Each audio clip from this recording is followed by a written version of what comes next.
Hey everyone, I'm curious, where are you all tuning in from?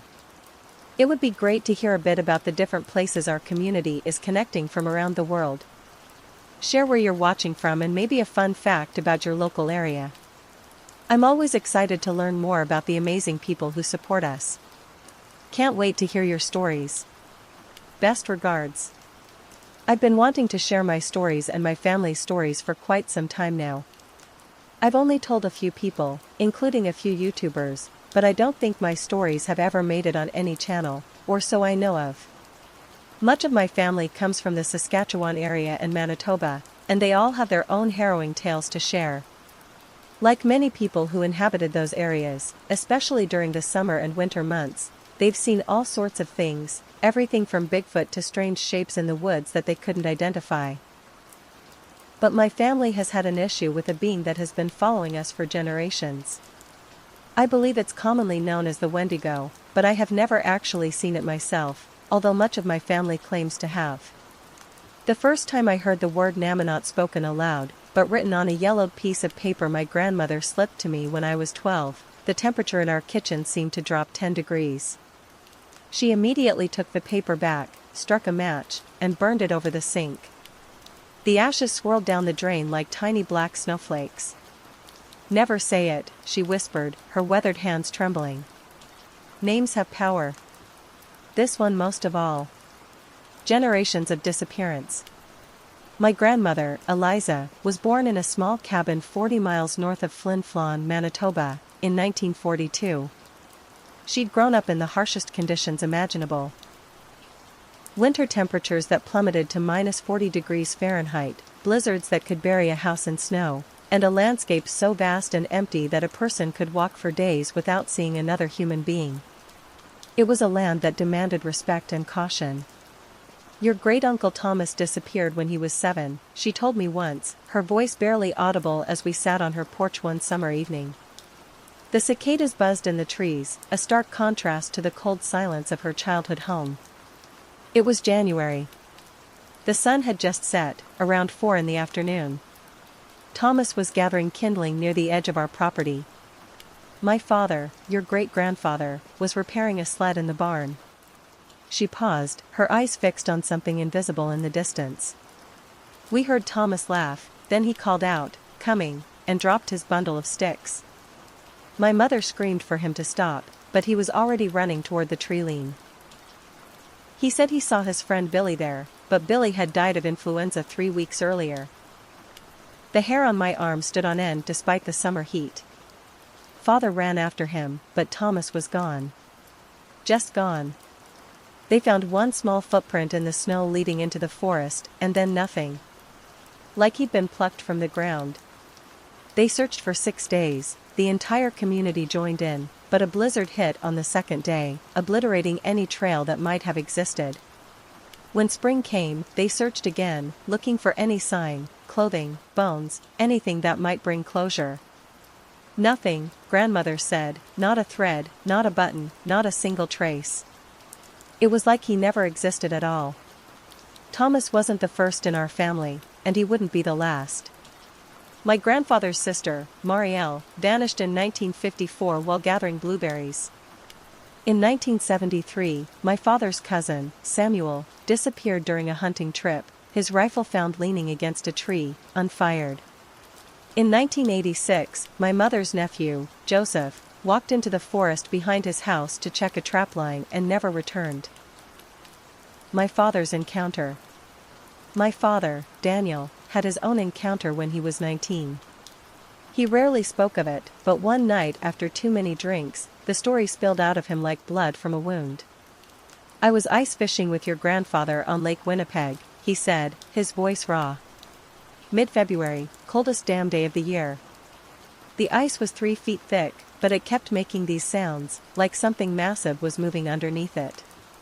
He took another drink, his hand shaking slightly. "Around sunset, I heard someone calling my name. A woman's voice, soft and sweet, coming from the shore. I looked up and saw my mother standing at the edge of the trees.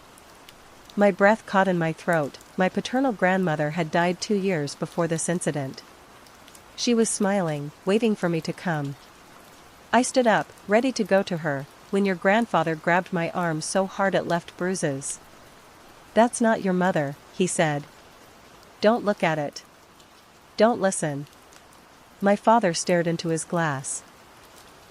I looked back at the shore, and what I saw, it wasn't my mother anymore. It was impossibly tall, like a tree swaying in the wind. Its skin was stretched tight over its bones, gray and mottled like old ice. And its eyes. He wouldn't describe the eyes no matter how I pressed him. He only said, "We packed up and left immediately, driving through the night to get as far away as possible. Your grandfather burned sage in the truck the entire way home." These stories formed the backdrop of my childhood, whispered warnings, protective rituals, and an ever-present fear of the wilderness that surrounded our homes. Even after we moved south into the United States, the shadow of the thing, the Wendigo, followed us, a malevolent presence that lingered at the edges of our awareness. What terrified me most as a child wasn't the thought of being taken, it was the hunger that defined the creature. The insatiable, all-consuming hunger that drove it to hunt, to devour, to absorb the essence of its victims so completely that nothing remained. "It's not just a predator," my grandfather explained once. "It's hunger itself. Starvation given form. The embodiment of winter's cruelest aspect. The desperate need to consume, to survive, pushed beyond any natural limit into something monstrous." I would later learn that the Wendigo myth originated among the northern Algonquian peoples, including the Ojibwe, Cree, and other indigenous groups of the northern forests. It was a cautionary tale about the dangers of cannibalism during the harsh winter months when food became scarce. If a person resorted to eating human flesh, they would be possessed by the Wendigo spirit, transforming into the creature itself, forever ravenous, forever hunting. But my family knew it wasn't just a myth. It was real, a presence that had stalked us through generations, claiming those who wandered too far, who listened too closely to familiar voices coming from unfamiliar places, who gazed too long into the shadows between the trees. And now, as an adult, I still feel its eyes upon me, watching, waiting, hungry. My own childhood encounter. Fear is abstract until it's made concrete. Until I was 8 years old, I understood only that certain rules were to be followed without question: never wander into the woods alone. Never respond if you hear your name called from the trees. Never look too long into the shadows at dusk. These weren't mere superstitions, they were survival tactics passed down through generations of my family like heirlooms of terror. The summer I turned 8, we were visiting my grandparents' home in northern Minnesota. They had moved there from Manitoba a decade earlier, part of our family's gradual migration southward. The house sat on 20 acres of land, most of it dense forest that reminded them of home. It was beautiful, but isolated, the nearest neighbor almost a mile away. I was playing in the yard when I heard it, my name called softly from the edge of the trees. A child's voice, high and sweet, "Come see what I found." I looked up to see a small figure partially hidden behind a pine tree. From that distance, it looked like my cousin Sarah, who was staying in town with her parents. She waved, beckoning me closer. Something felt wrong. Sarah was supposed to be arriving the next day, and there was something odd about the way the figure moved, jerky, like a puppet on strings. I remembered my grandfather's warnings and stood frozen, unsure what to do.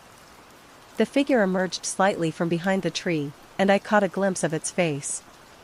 It looked like Sarah, but wrong.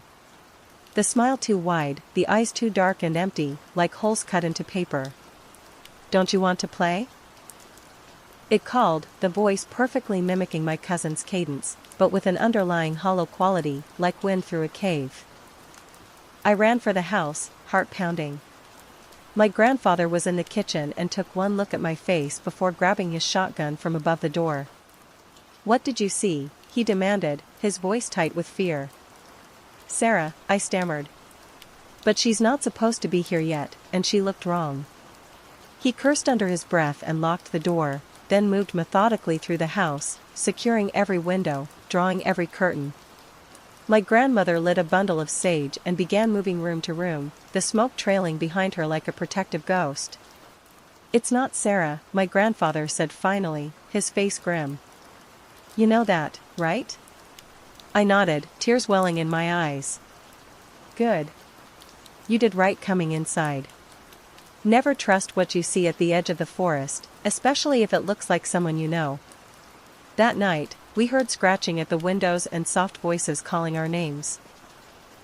My grandparents pretended not to hear, turning up the television volume and speaking loudly about mundane things, the weather, a recipe my grandmother wanted to try, the baseball game my grandfather had missed. But I saw the fear in their eyes, the way they positioned themselves between me and the windows, the way my grandfather kept his shotgun within reach. They knew what was out there, and they knew the shells loaded in that gun would do nothing to stop it. The next morning, we found deep scratches in the wood of the back door and a series of footprints in the soft earth beneath the kitchen window. They started as small, child-sized prints, like Sarah's would have been, but gradually elongated and deepened, the final prints nearly 18 inches long, with sharp, claw-like impressions at the toes. My grandfather photographed them, then obliterated them with a rake. Some things, he said, are better not preserved. The hunter becomes the hunted. It was after this incident that my grandfather finally sat me down and explained what we were dealing with. Not fully, never using the name, but enough that I would understand the danger. There is a being, he began carefully, that has troubled our family for generations. It hunts us specifically, though I don't know why. It's clever and patient, and very, very old. He described its methods, the mimicry, the illusions, the way it would isolate its prey before striking.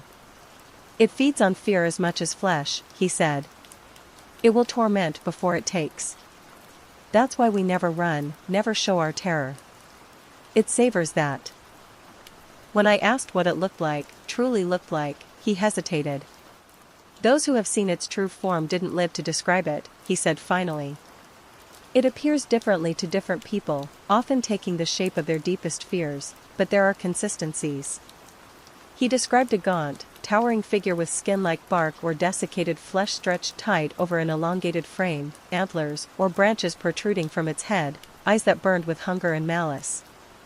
But most often, he said, it comes as someone you trust, someone you love. That's how it lures you close enough to take. That night, I had the first of what would become recurring nightmares. In the dream, I was walking through a snow-covered forest. The trees were black against the white ground, their branches reaching like grasping hands toward a slate-gray sky. I was following someone, sometimes my father, sometimes my mother, or a friend, deeper and deeper into the woods. When they turned, their face would melt away, revealing something ancient and hungry beneath.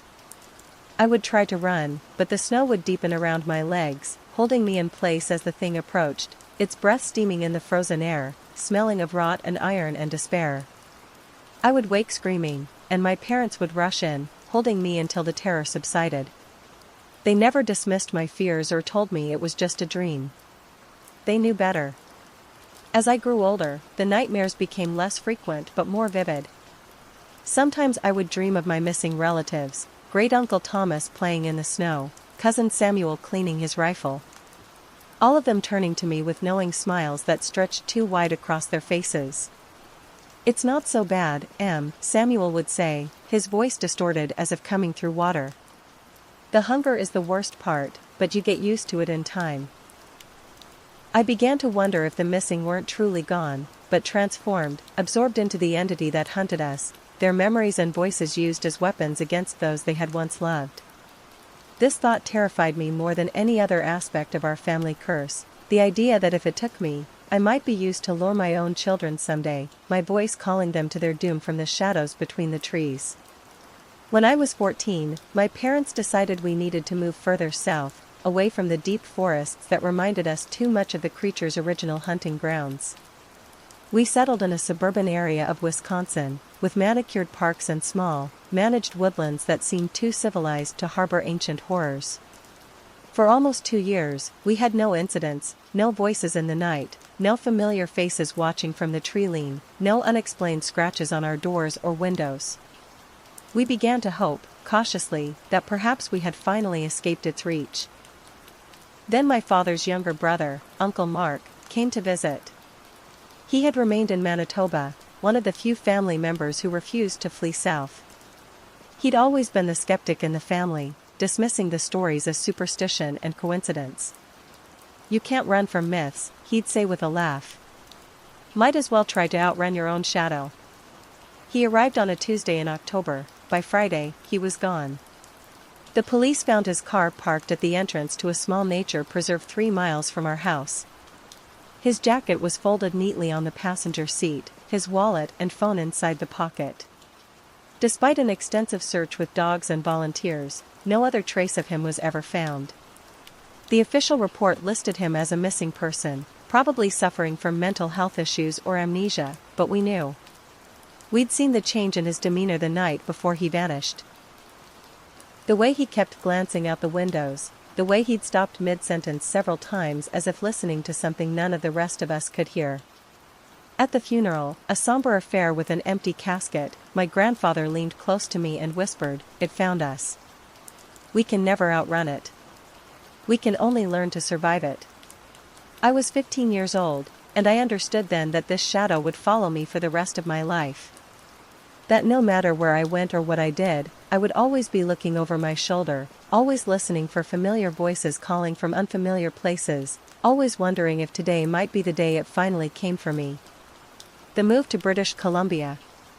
For around 10 to 12 years, a major part of my family moved closer in British Columbia, closer to Alaska. That's when things got even more tumultuous, with having encounters with territorial Bigfoot, and still this being continued to follow them, even going as far as killing grizzly bears. I was 18 when we made the move to British Columbia. My parents had separated the year before. The strain of constant vigilance and fear had finally broken something essential between them. My mother stayed in Wisconsin with my younger sister, while my father, grandparents, and I joined a larger contingent of our extended family in a remote area near the Yukon border. The property was vast, nearly 200 acres of dense forest bordered by mountains to the west and a deep, cold lake to the east. My grandfather had purchased it with money from the sale of our Manitoba properties, drawn by its isolation and the strange notion that in this wilder, more primal landscape, we might better understand what hunted us. "Know your enemy," he would say, quoting Sun Tzu, as he pored over local histories and the stories of indigenous peoples who had inhabited the region for thousands of years. The local tribes, primarily Tsimshian and Gikson, had their own tales of forest spirits and malevolent entities. Many were similar enough to our Wendigo that my grandfather became convinced they were describing the same creature, or perhaps different aspects of it. "It adapts," he theorized one night as we sat around the massive stone fireplace that dominated our common house. "Takes on characteristics of local fears, local taboos. But the essence remains the same: hunger, deception, the corruption of human bonds." Our first winter in British Columbia was harsh, with snowdrifts taller than a man and temperatures that made the windows crack and groan. We were prepared: generators, stored food, multiple heating systems, but the isolation was profound. For weeks at a time, the roads would be impassable, leaving us completely cut off from the nearest town, nearly 30 miles away. It was during one of these isolated periods in late January that my cousin, Derek, had his encounter. He was 24, an experienced hunter and trapper who had grown up in northern Manitoba. He knew the rules, the warnings, but that didn't save him. Derek's harrowing account. Derek had gone to check a line of traps about 2 miles from the main house. When he hadn't returned by dusk, my father and uncle went looking for him. They found him huddled in the hollow of a massive cedar tree, his clothes torn, his face scratched and bleeding, his eyes wide with terror. It took 3 days before he could speak coherently about what had happened. When he finally did, we gathered in the common house to listen, the elders of our family solemn-faced and grim. "I was checking the western line," Derek began, his voice flat with the effort of control. "Everything was normal until I reached the ridge above Blackwater Creek. That's when I heard the screaming." He described a sound that began as a woman's scream but transformed into something else. A high, undulating wail that seemed to come from everywhere and nowhere at once. "I knew I should turn back," he continued, "but then I saw movement in the trees below. A bear. A grizzly, running like something was chasing it. In January, when they should be hibernating. Derek had crouched behind a fallen log, watching as the massive bear crashed through the underbrush, moving with a speed that defied its size. And behind it, barely visible through the trees, something followed. It was tall, he said, his voice dropping to a whisper. Tall and thin and fast. It moved wrong, like its joints bent in ways they shouldn't. The bear had turned to fight, rising on its hind legs with a roar that shook snow from the branches overhead. For a moment, the pursuing figure had paused, and Derek caught a glimpse of it, a gaunt, towering silhouette with what looked like branches or antlers extending from its head. The fight was brief and terrible. The bear, a male grizzly that must have weighed over 800 pounds, was overwhelmed in seconds. Derek described how the creature had moved with impossible speed, its elongated limbs wrapping around the bear like constricting snakes. It opened the bear, he said, his face gray with remembered horror. Not with claws or teeth. Its hands sank in like the bear's flesh offered no resistance, and then it pulled out the heart. Derek had remained frozen in his hiding place, watching as the creature held the massive heart aloft, still beating, blood running down its arms. It had turned then, scanning the forest, and Derek was certain it had looked directly at him, though he was well concealed and downwind. Its eyes, he whispered, like burning coals. Like looking into a furnace of hunger. The creature had consumed the heart in 3 massive bites, then bent over the bear again. Derek had used that moment to retreat, moving as silently as possible through the snow. He'd made it nearly half a mile before he heard it behind him, the sound of something large moving through the forest with unnatural speed and silence. I ran, he said simply. Ran until my lungs burned and my legs gave out. It was toying with me, I think. It could have taken me at any time, but it was playing. He had found shelter in the hollow tree, pressing himself deep into its core, surrounded by the scent of cedar that our grandfather had always claimed could mask human scent from the creature. For hours, he had listened as it circled the tree, occasionally scratching at the bark or mimicking his mother's voice, calling for him to come out. Derek. Honey, are you hurt? Let me help you. Perfect inflection, perfect tone, the voice of a woman who had died 5 years earlier. As night fell, the temperature had plummeted to nearly -30 degrees Fahrenheit. Derek believed this had saved him. The extreme cold seemed to diminish the creature's strength or interest.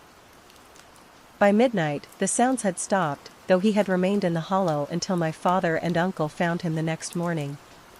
The creature's signature. 2 days after Derek told his story, my grandfather organized an expedition to find the bear carcass. 6 men went, all armed, moving in pairs through the forest to the ridge Derek had described. They found it exactly where he had said, a massive grizzly, its chest cavity torn open, the heart missing, the rest of the carcass untouched. But that wasn't all they found. Within a half-mile radius, they discovered the remains of 3 more large animals, a moose bull, its massive rack still intact, a second, smaller bear, and what appeared to be a wolf pack, 5 animals lying in a rough circle, as if they had been surrounded and taken down one by one. All were missing only their hearts. All had been killed within the previous 2 weeks, based on the condition of the remains. It's feeding, my grandfather said that night, his voice heavy with dread. Gathering strength. The hearts of powerful animals. It's absorbing their essence, their power. In indigenous lore, the heart was considered the seat of an animal's spirit, its courage and strength.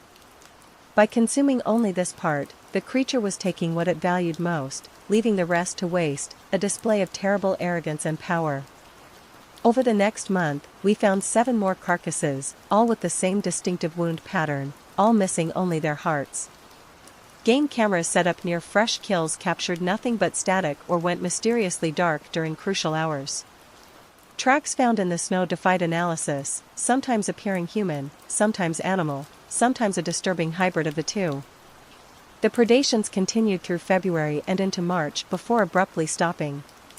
We allowed ourselves to hope, cautiously, that the creature had moved on or entered some kind of dormant phase.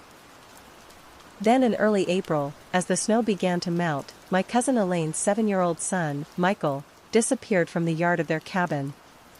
He had been playing with their dog, a massive Malamute named Kodiak, while Elaine hung laundry on a line 30 feet away.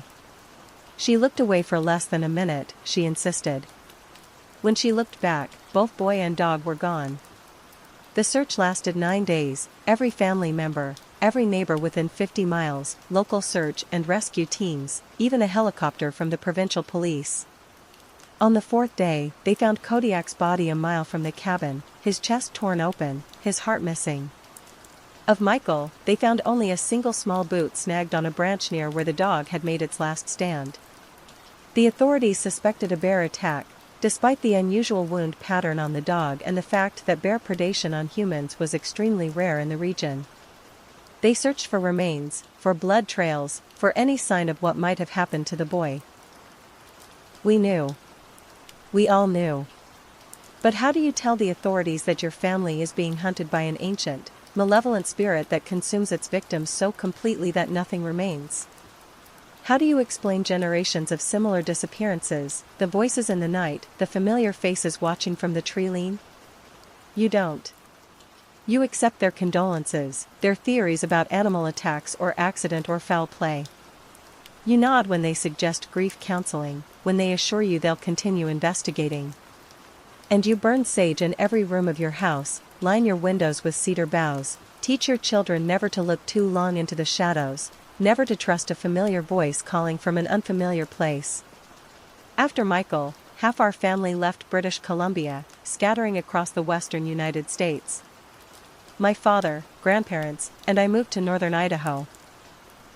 Close enough to maintain connections with those who remained, but far enough, we hoped, to escape the immediate attention of the thing that hunted us. But deep down, we knew distance wouldn't save us. Nothing would. It had our scent, our blood, our fear. And sooner or later, it would come for each of us. Northern Idaho and a new purpose. The thing about being hunted is that you never truly relax. Every unexpected sound, every shadow in your peripheral vision, every strange encounter carries the weight of possibility. Is this it? Is this the moment it finally comes for me?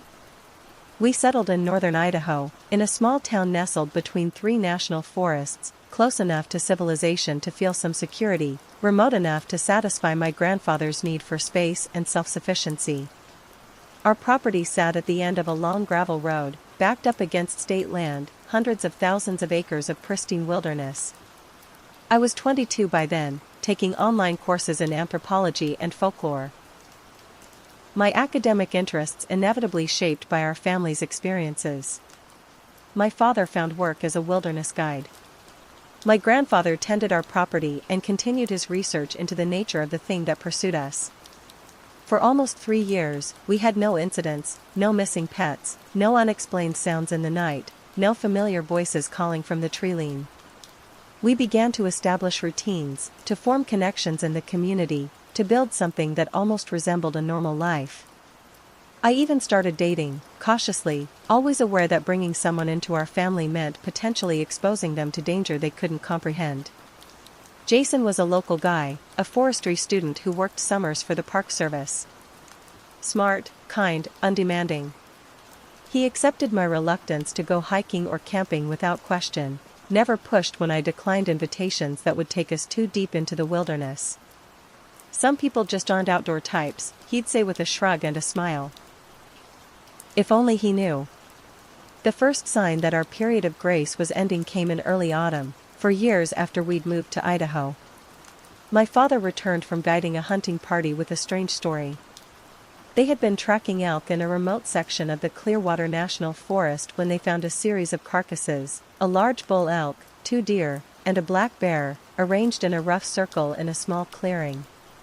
All were missing their hearts. All had been killed within days of each other, based on the condition of the remains. My father had recognized the signature immediately but said nothing to his clients. He hurried them out of the area, claiming concern about the bear carcass attracting predators. That night, he burned sage in every room of our house and reinforced the protective measures we'd grown somewhat lax about maintaining. "It's here," was all he said, his face gray with familiar dread. A week later, a 12-year-old boy went missing from a campsite 15 miles from our home. The authorities mounted a massive search, assuming he had wandered off and become lost.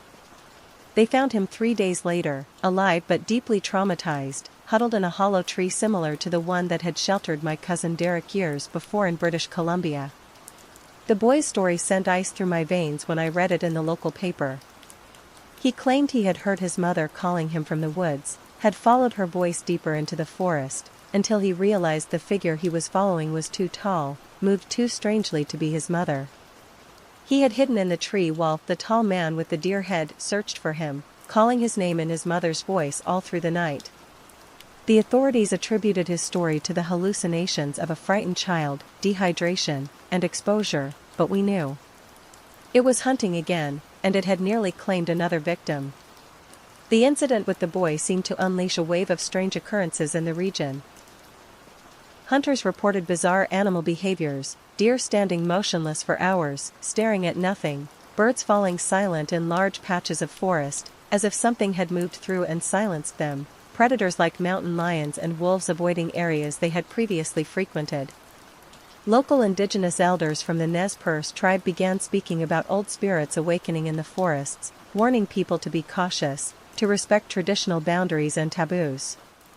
When my grandfather reached out to them, they were initially reluctant to speak with an outsider, but his knowledge of similar traditions from Manitoba and his respectful approach eventually earned their trust. What they told him aligned eerily with our family's experiences. They spoke of an ancient being that hungered not just for flesh, but for fear and suffering, that could mimic voices and appearances, that particularly targeted children and the vulnerable. They called it by a different name than the one we avoided speaking, but the descriptions were unmistakable. It sleeps for long periods, one elder explained, decades sometimes. Then something wakes it.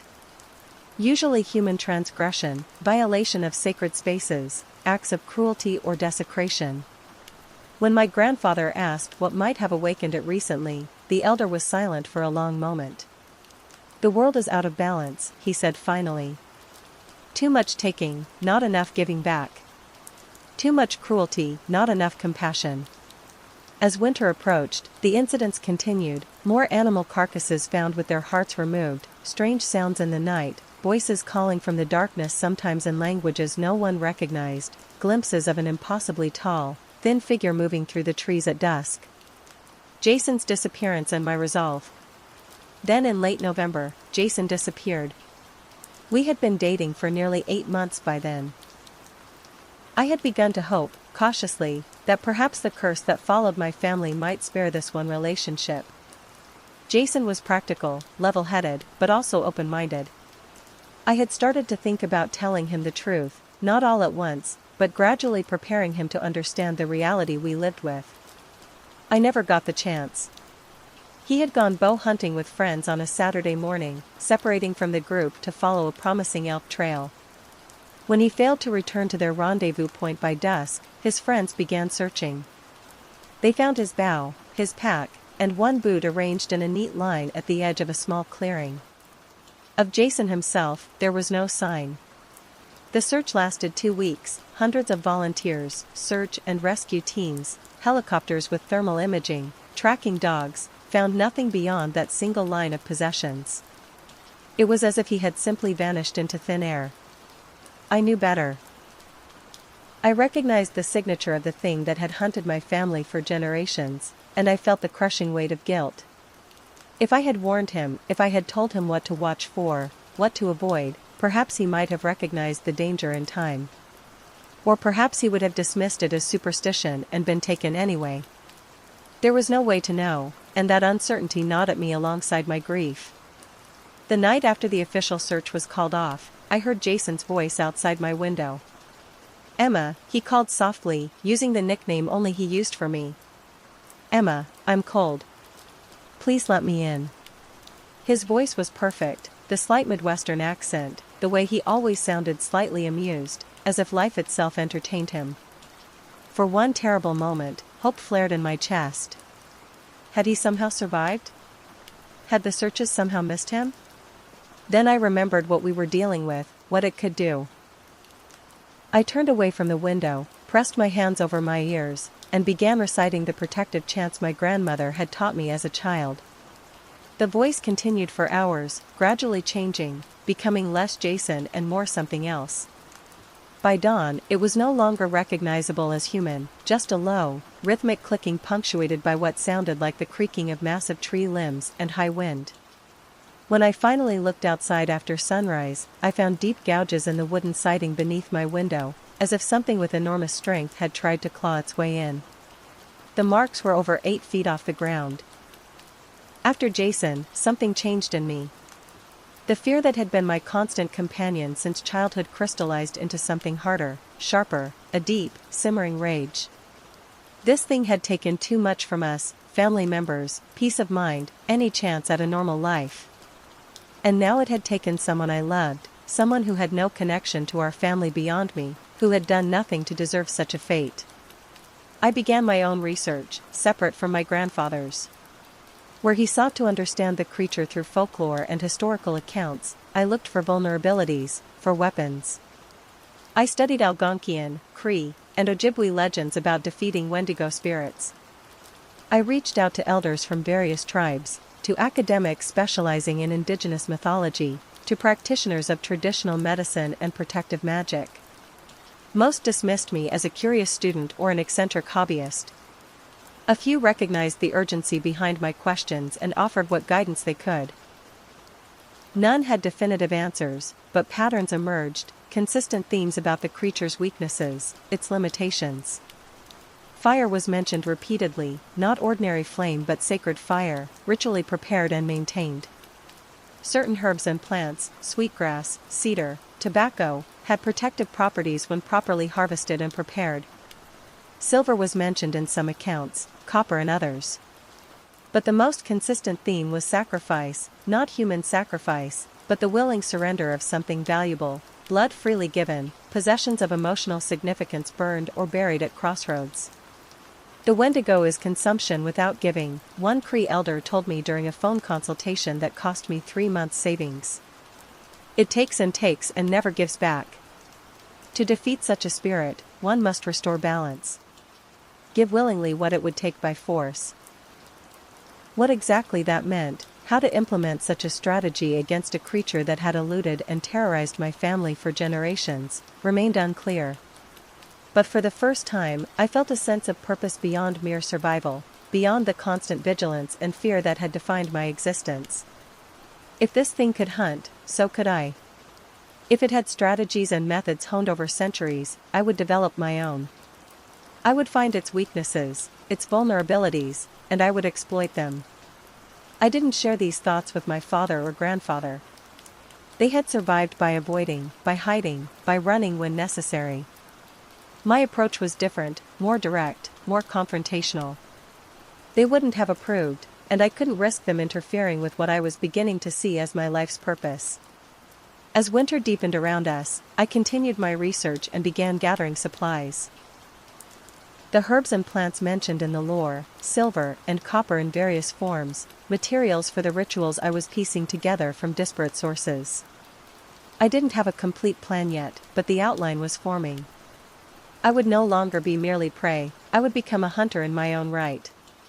And when the time came, when the creature revealed itself again, I would be ready. The COVID-19 respite and a reckoning. With COVID-19, I do feel a little bit fortunate, and I kind of feel guilty for feeling fortunate, that I don't have to step foot in the woods. I can be locked away safe in my house, not having to worry about this thing wandering up here and taking us away.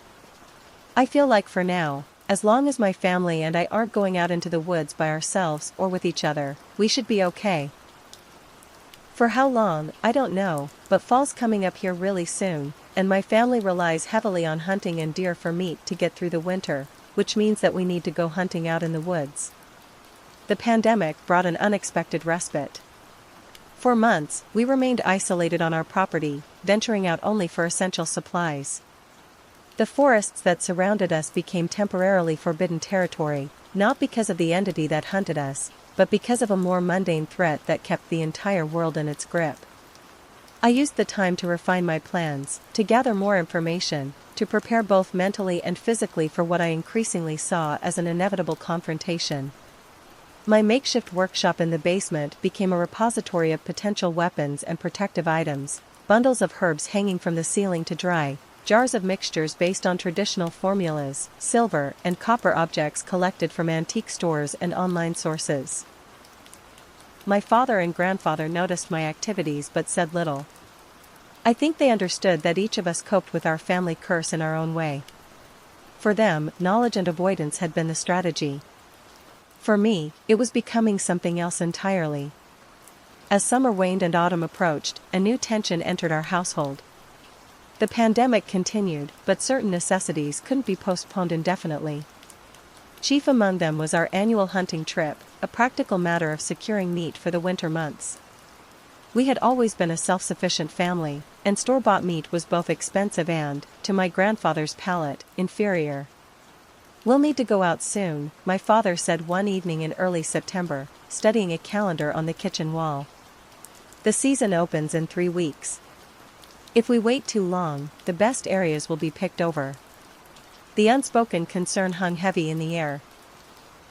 Going into the forest meant exposure, not just to potential viral infection from other hunters, but to the entity that we knew was active in the region.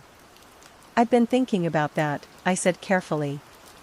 "I have some ideas about protection."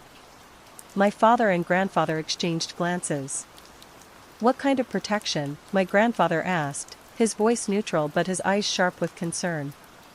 I outlined some of my research: the protective herbs, the rituals for cleansing and warding, the substances that folklore suggested might repel the creature. I didn't mention my more aggressive plans, the weapons I had been crafting, the offensive strategies I had been developing. "Worth trying," my father said after a moment's consideration. "Can't hurt, might help." My grandfather was more skeptical. "Our family has used sage and cedar for generations. It helps, yes, but it's not infallible." "Nothing is, against this thing." "I know," I said. "But I found some combinations, some methods that our family might not have tried before. Different traditions, different approaches." He studied me for a long moment, his weathered face unreadable. Then he nodded once, a gesture of permission rather than agreement. "Show us what you've learned." Over the next 2 weeks, I introduced them to my preparations: protective bundles of herbs bound with silver wire to be carried close to the body, salves containing specific plant compounds to be applied to pulse points and the forehead, ritual cleansing procedures to be performed before entering and after leaving the forest. My father embraced these measures with the pragmatism that characterized his approach to most things. If it might help, it was worth doing.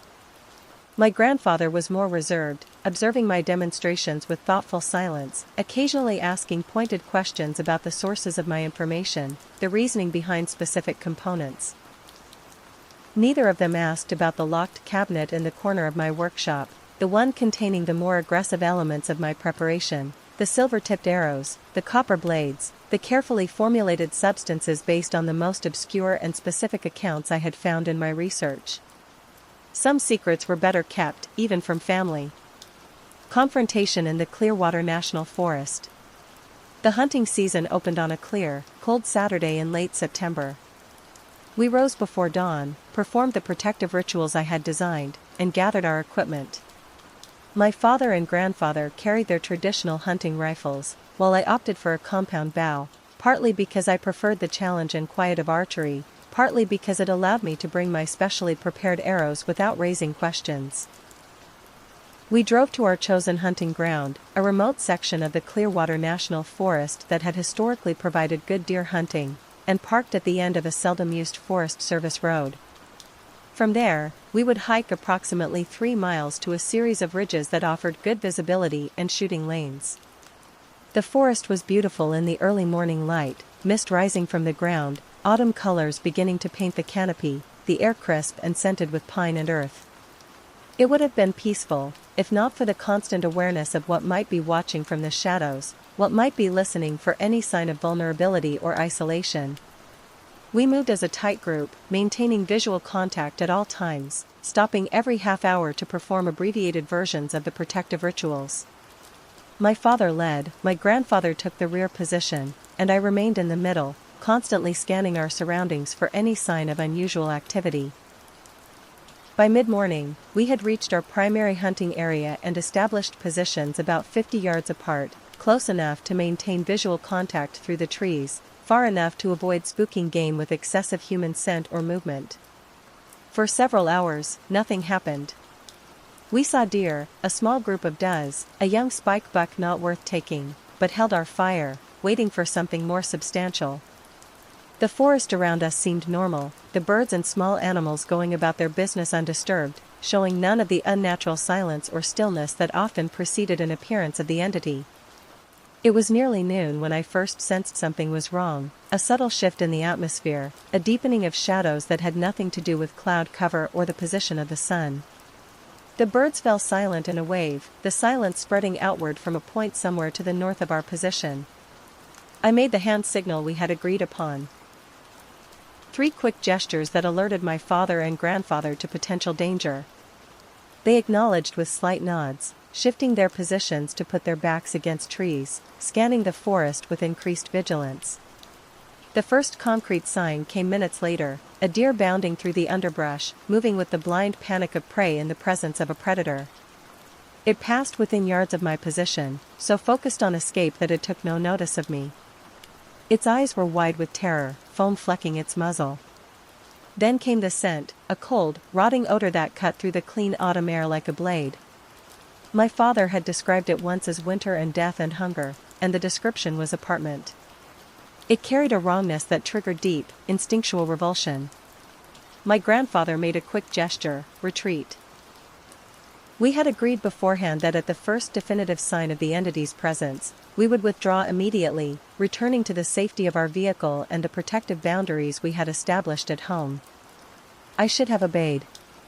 That had been the plan, the sensible approach, refined through generations of survival. But something in me refused to run. Not this time. Not again. Instead, I nodded as if in agreement, then deliberately moved away from the retreat path, toward the source of the disturbance. I heard my father's sharp intake of breath, saw my grandfather's expression of alarm, but I continued moving, my bow ready, an arrow, one of my special silver-tipped creations, already nocked. No, my father hissed, the single syllable carrying decades of fear and warning. We go back now. I shook my head, gesturing for them to retreat while I investigated. My grandfather moved toward me, clearly intending to physically remove me from danger if necessary, but a sound from the north froze us all in place, my name called in Jason's voice. Perfect pitch, perfect inflection. Em, is that you? I've been lost for so long. Please help me. My father and grandfather went utterly still, their faces pale with familiar dread. They knew what this meant, what was happening. They had heard similar calls before, using the voices of their own lost loved ones. The voice came again, closer now. Em, I'm hurt. I need help. Please. I felt the pull of it, not just the emotional response to hearing Jason's voice again, but something deeper, a compulsion that tugged at my consciousness. This was how it lured its victims, not just through emotional manipulation but through some form of psychic coercion. The protective measures I had prepared seemed to be working, at least partially. I could feel the pull, but I could also resist it, maintain my own thoughts and intentions alongside the artificial compulsion. I gestured again for my father and grandfather to retreat. After a moment of visible internal struggle, they began moving back toward the trail that would lead to our vehicle, maintaining their defensive postures, weapons ready. Once they were moving, I turned toward the voice and did something generations of my family had been taught never to do. I responded. I hear you. I called, my voice steady despite the fear coursing through me. I know what you are, and I'm not afraid. The forest went completely silent. Even the ambient sounds of wind in the trees seemed to cease, as if the world itself held its breath in shock at my transgression. Then came a soft, terrible laugh, still in Jason's voice, but with something else beneath it, something ancient and cold and hungry. Little prey, it said, the words distorting as if the human voice was being stretched beyond its natural capacity. Little hunter. You should be afraid. Movement caught my eye, a tall, thin shape moving between distant trees. It was difficult to focus on, as if it existed partly in peripheral vision, resisting direct observation. But what I could see confirmed the descriptions passed down through generations of my family: impossibly tall and gaunt, moving with a fluid grace that defied human biomechanics, crowned with what appeared to be massive antlers or branches. I raised my bow, drawing back the silver-tipped arrow to full extension. The protective salve I had applied to my hands and face seemed to burn slightly, a tingling sensation that intensified as the entity drew closer. "You've taken enough from my family," I said, my voice carrying in the unnatural silence. "No more." It laughed again, the sound rippling and changing, moving through different voices. Jason's, my cousin Derek's, others I didn't recognize but assumed were family members taken generations ago. "Your family?" it said, settling on a voice that sounded like a distorted version of my own. "My food for generations. Sweet fear. Sweet flesh." It moved closer, becoming more visible with each step. The form it had chosen to manifest was a nightmarish amalgamation. The basic structure resembled a human body stretched to impossible proportions, standing nearly 9 feet tall. The limbs were too long, too thin, jointed in ways that human limbs should not be. The torso was emaciated to the point of skeletal appearance, the ribs visible through gray, bark-like skin. But it was the head that defied sanity, part human, part deer skull, with massive antlers extending upward and outward, festooned with what looked like small bones and bits of cloth that I realized with horror might be remnants of previous victims. The face was a shifting mask, sometimes appearing almost human, sometimes revealing the structure of a skull beneath thin skin. And the eyes, black, depthless pools that reflected no light, containing nothing but hunger and malice, and ancient, patient hatred. I held my position, the arrow aimed at the center of its chest. Every instinct screamed at me to run, to flee this abomination that defied natural law. But I remained steady, drawing on months of preparation and years of accumulated rage. "You know that can't hurt me," it said, gesturing toward my bow with one elongated hand tipped with claws like sharpened bone. "Nothing can. I am hunger. I am winter. I am forever." "We'll see," I replied, and released the arrow. It flew true, striking the entity directly in the center of its chest. For one terrible moment, nothing happened. The arrow simply protruded from its body, apparently causing no damage or distress. Then the silver tip began to glow, a bright, cold light that spread outward from the point of impact. The entity looked down at the arrow with what appeared to be surprise, then genuine pain. It made a sound, not a scream, but a high, keening wail that sent birds erupting from trees hundreds of yards away. It clawed at the arrow, trying to remove it, but the touch of its own hand seemed to intensify the effect. The glow spread further, racing along its limbs, illuminating it from within, as if the silver had ignited something in its very substance. I knocked another arrow and fired, then another and another. Each found its mark. Each added to the cold fire spreading through the entity's form. It thrashed and contorted, its shape becoming less defined, more fluid, as if the physical manifestation it had created was becoming unstable. The scent of burning grew stronger. Not the clean smell of wood or paper burning, but something foul and ancient, like rotten vegetation and putrid flesh consumed by flame. In the midst of its thrashing, the entity fixed its gaze on me. The black eyes had changed now, glowing with the same cold fire that consumed its body, but the hatred and malice remained, intensified by pain and rage. "This isn't the end," it said, its voice distorting and fragmenting. "I am part of this land. Part of your blood. I will return." "Not for my family," I replied, knocking a final arrow, this one different from the others, wrapped with copper wire and inscribed with symbols from half a dozen indigenous traditions. "Not ever again." I released the arrow, and it struck the entity in what passed for its throat. The effect was immediate and catastrophic. The cold fire exploded outward, engulfing the creature's entire form. It made one final, terrible sound. A scream that contained echoes of every voice it had ever stolen, every victim it had ever claimed, and then collapsed in on itself, the physical form disintegrating into a swirling mass of dark energy that seemed to sink into the ground, dissipating like smoke and wind. And then it was gone. The forest remained silent for several heartbeats, then gradually the normal sounds returned: wind in the leaves, distant bird calls, the rustle of small animals resuming their activities. I stood motionless, bow still raised, struggling to process what had just happened. Had I truly destroyed the entity that had haunted my family for generations, or had I merely disrupted its physical manifestation, forcing it to retreat and recover? The research I had done suggested both possibilities. Some accounts claimed such entities could be permanently destroyed with the right combination of methods and materials. Others insisted they were immortal, capable of being temporarily banished but never truly eliminated. I slowly lowered my bow, my arms trembling with delayed reaction. Whatever the ultimate truth, I had confronted the thing directly and survived, more than survived, had driven it away, had hurt it in ways it clearly hadn't expected to be hurt. That knowledge was power. If it could be injured, it could potentially be destroyed.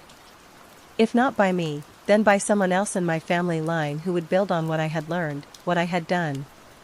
I turned to find my father and grandfather standing at the edge of the small clearing, their faces masks of astonishment and cautious hope.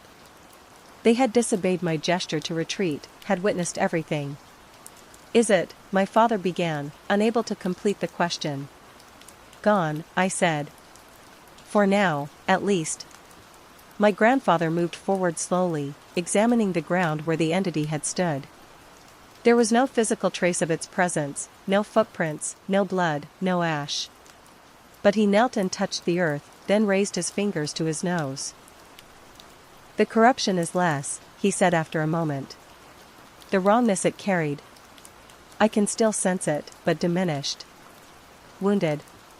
He looked up at me with an expression I had never seen before, a mixture of pride, fear, and something like awe. "What did you do? How did you know?" I explained then, fully, the research I had done, the patterns I had identified across different traditions and accounts, the weapons I had crafted based on that knowledge, the silver and copper that appeared repeatedly in stories of supernatural vulnerability, the protective herbs and rituals that different indigenous peoples had developed independently yet with striking similarities. I didn't know if it would work, I admitted. I hoped, but I couldn't be certain until I tried. My father placed a hand on my shoulder, his touch conveying both pride and lingering fear. "You took an enormous risk," he said. "If it hadn't worked." "But it did," I replied. "And now we know more than we did before. We know it can be hurt. We know it can be forced to retreat." "Knowledge is power," my grandfather said softly, echoing a phrase he had repeated throughout my childhood. "And power is protection." We gathered the arrows that had fallen to the ground when the entity disintegrated, all that remained of my confrontation with a creature that had terrorized my family for generations. Each showed signs of intense heat, the silver tips partially melted, the shafts scorched.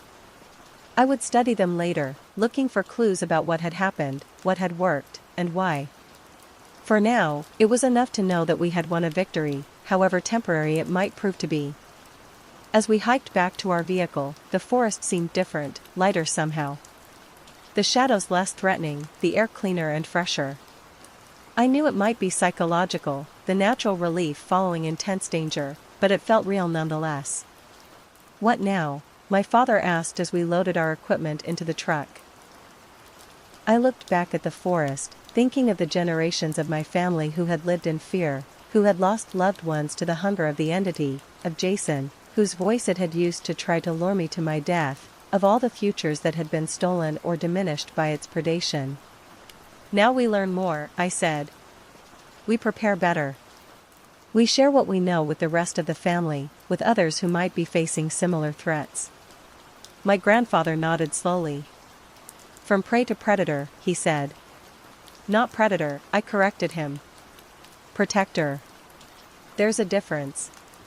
As we drove home through the gathering dusk, I felt a weight lifting, not completely, not permanently, but enough to allow me to breathe more freely than I had in years.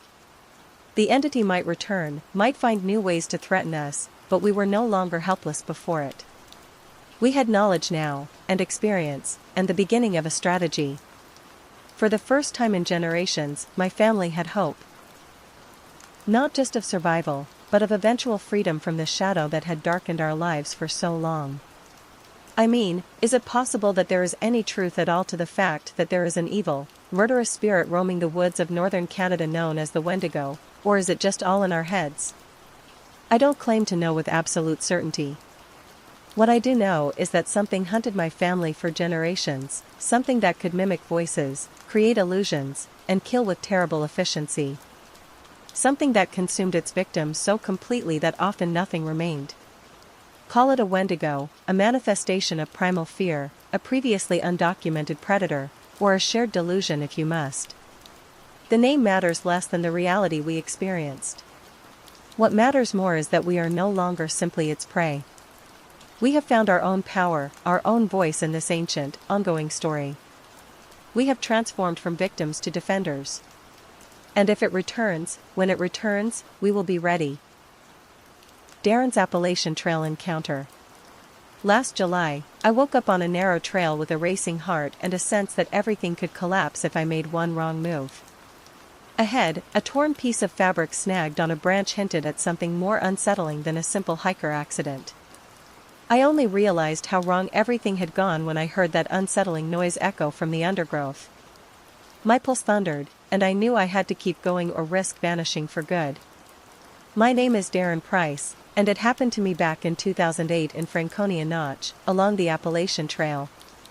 I still remember every detail of that morning, the way the sunrise filtered through my bedroom blinds, the casual text from Kevin suggesting we take advantage of the perfect weather forecast. Even the mundane act of packing my day pack feels burned into my memory now, as if some part of me already knew those ordinary preparations would become significant later.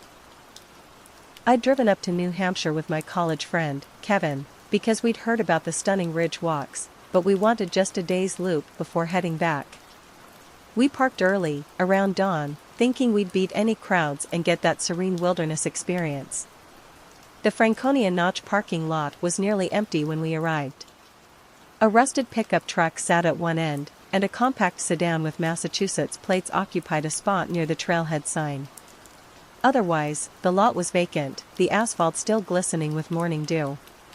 Perfect, I thought, just enough people on the trail that we wouldn't be completely alone, but few enough that we could pretend we had discovered something wild and untamed.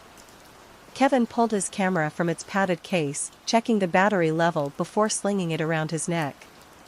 He'd been obsessed with photography since sophomore year, constantly documenting everything for his growing portfolio. Looking forward to getting some shots at the ridge, he said, adjusting his lens. The light should be perfect up there by midday. Kevin joked about us trying to play fearless explorers, although he admitted he was there mostly for photos. I teased him, saying I wanted bragging rights more than good pictures. So what are you planning to brag about exactly? Kevin asked as we approached the trailhead. That you managed to follow a well-marked path that thousands of tourists take every year? Hey, it's not about the difficulty, I replied, adjusting my pack straps. It's about the experience.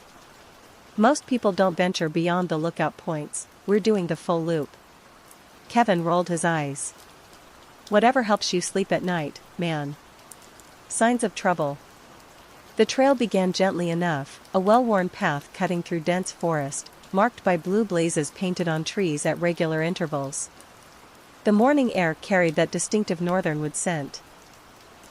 Pine resin, damp earth, and something else I couldn't quite place, something mineral and ancient. We started along the well-marked path, already feeling that thrill of venturing deeper than typical tourists. The first hour passed with nothing more than a few chirps and the rustle of leaves overhead.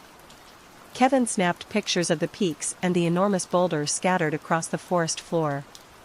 The sunlight dappled through the canopy, creating shifting patterns across the ground. We maintained a steady pace, stopping occasionally for Kevin to photograph a particularly striking view or interesting rock formation. The conversation flowed easily between us, rehashing old college stories and updating each other on recent life developments. You still dating that girl from the coffee shop? I asked as we navigated around a fallen tree that partially blocked the path. Nah, that ended about a month ago, Kevin replied, steadying himself on a moss-covered boulder. She wanted something more serious. I'm not really in that headspace right now, you know? I nodded, though truthfully, I didn't fully understand. At 26, I was already feeling the pressure to establish something lasting, while Kevin seemed content to drift through casual connections. Maybe that's why his photography made sense to me. He captured moments without feeling the need to extend them. At some point, I spotted a tattered scarf wedged between two rocks. It looked old, stained, and frayed at one end. The pattern was faded, but I could make out what might have once been a paisley design. It seemed deliberately placed rather than accidentally dropped. Kevin shrugged and said, maybe someone lost it during the cooler season. I tried to joke about the place giving out free souvenirs.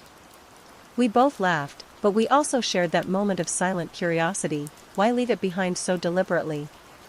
I reached for it, then hesitated. Something about the way it was positioned made me uneasy. It wasn't simply caught, it looked almost as if it had been carefully arranged, with one end trailing downward toward a dark space between the rocks. Just leave it, Kevin said, already moving ahead. Probably been there for months. I followed him but glanced back once more at the scarf. A breeze had picked up, causing the loose end to flutter slightly, like a beckoning finger.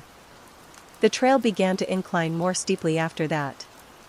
My calves burned pleasantly with the exertion, and I found myself breathing harder as we climbed. The forest changed character as we gained elevation. The trees grew shorter, more gnarled, their branches reaching out at strange angles. The undergrowth thinned out, replaced by pale, lichen-covered rock. Check this out, Kevin called from several yards ahead. He pointed to a smooth rock face beside the trail. There, barely visible against the gray stone, was a series of scratches that formed what looked like crude symbols. Trail markers? I suggested, running my fingers over the shallow grooves. Kevin shook his head. Too regular. And look how deep they are in places. He traced one particularly harsh line that cut nearly a quarter-inch into the stone. Would take a lot of force to carve this. I felt a chill that had nothing to do with the mountain air. Let's keep going. We're burning daylight. Further up the trail, the terrain turned rugged, huge roots jutted from the ground, and we had to watch every step. Kevin stopped to photograph a rocky overhang. As he leaned forward, I saw a dark stain dripping from one of the sharper edges. The stain looked viscous, almost black in the filtered light. My first thought was tree sap, but it lacked the amber translucence. It was opaque and thick, with a sheen that caught the light in a way that made my stomach turn. Kevin dabbed it with a tissue, turned to me, and told me it was fresh.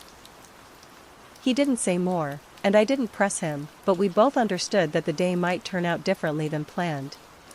The tissue came away dark red, almost brown at the edges. Blood.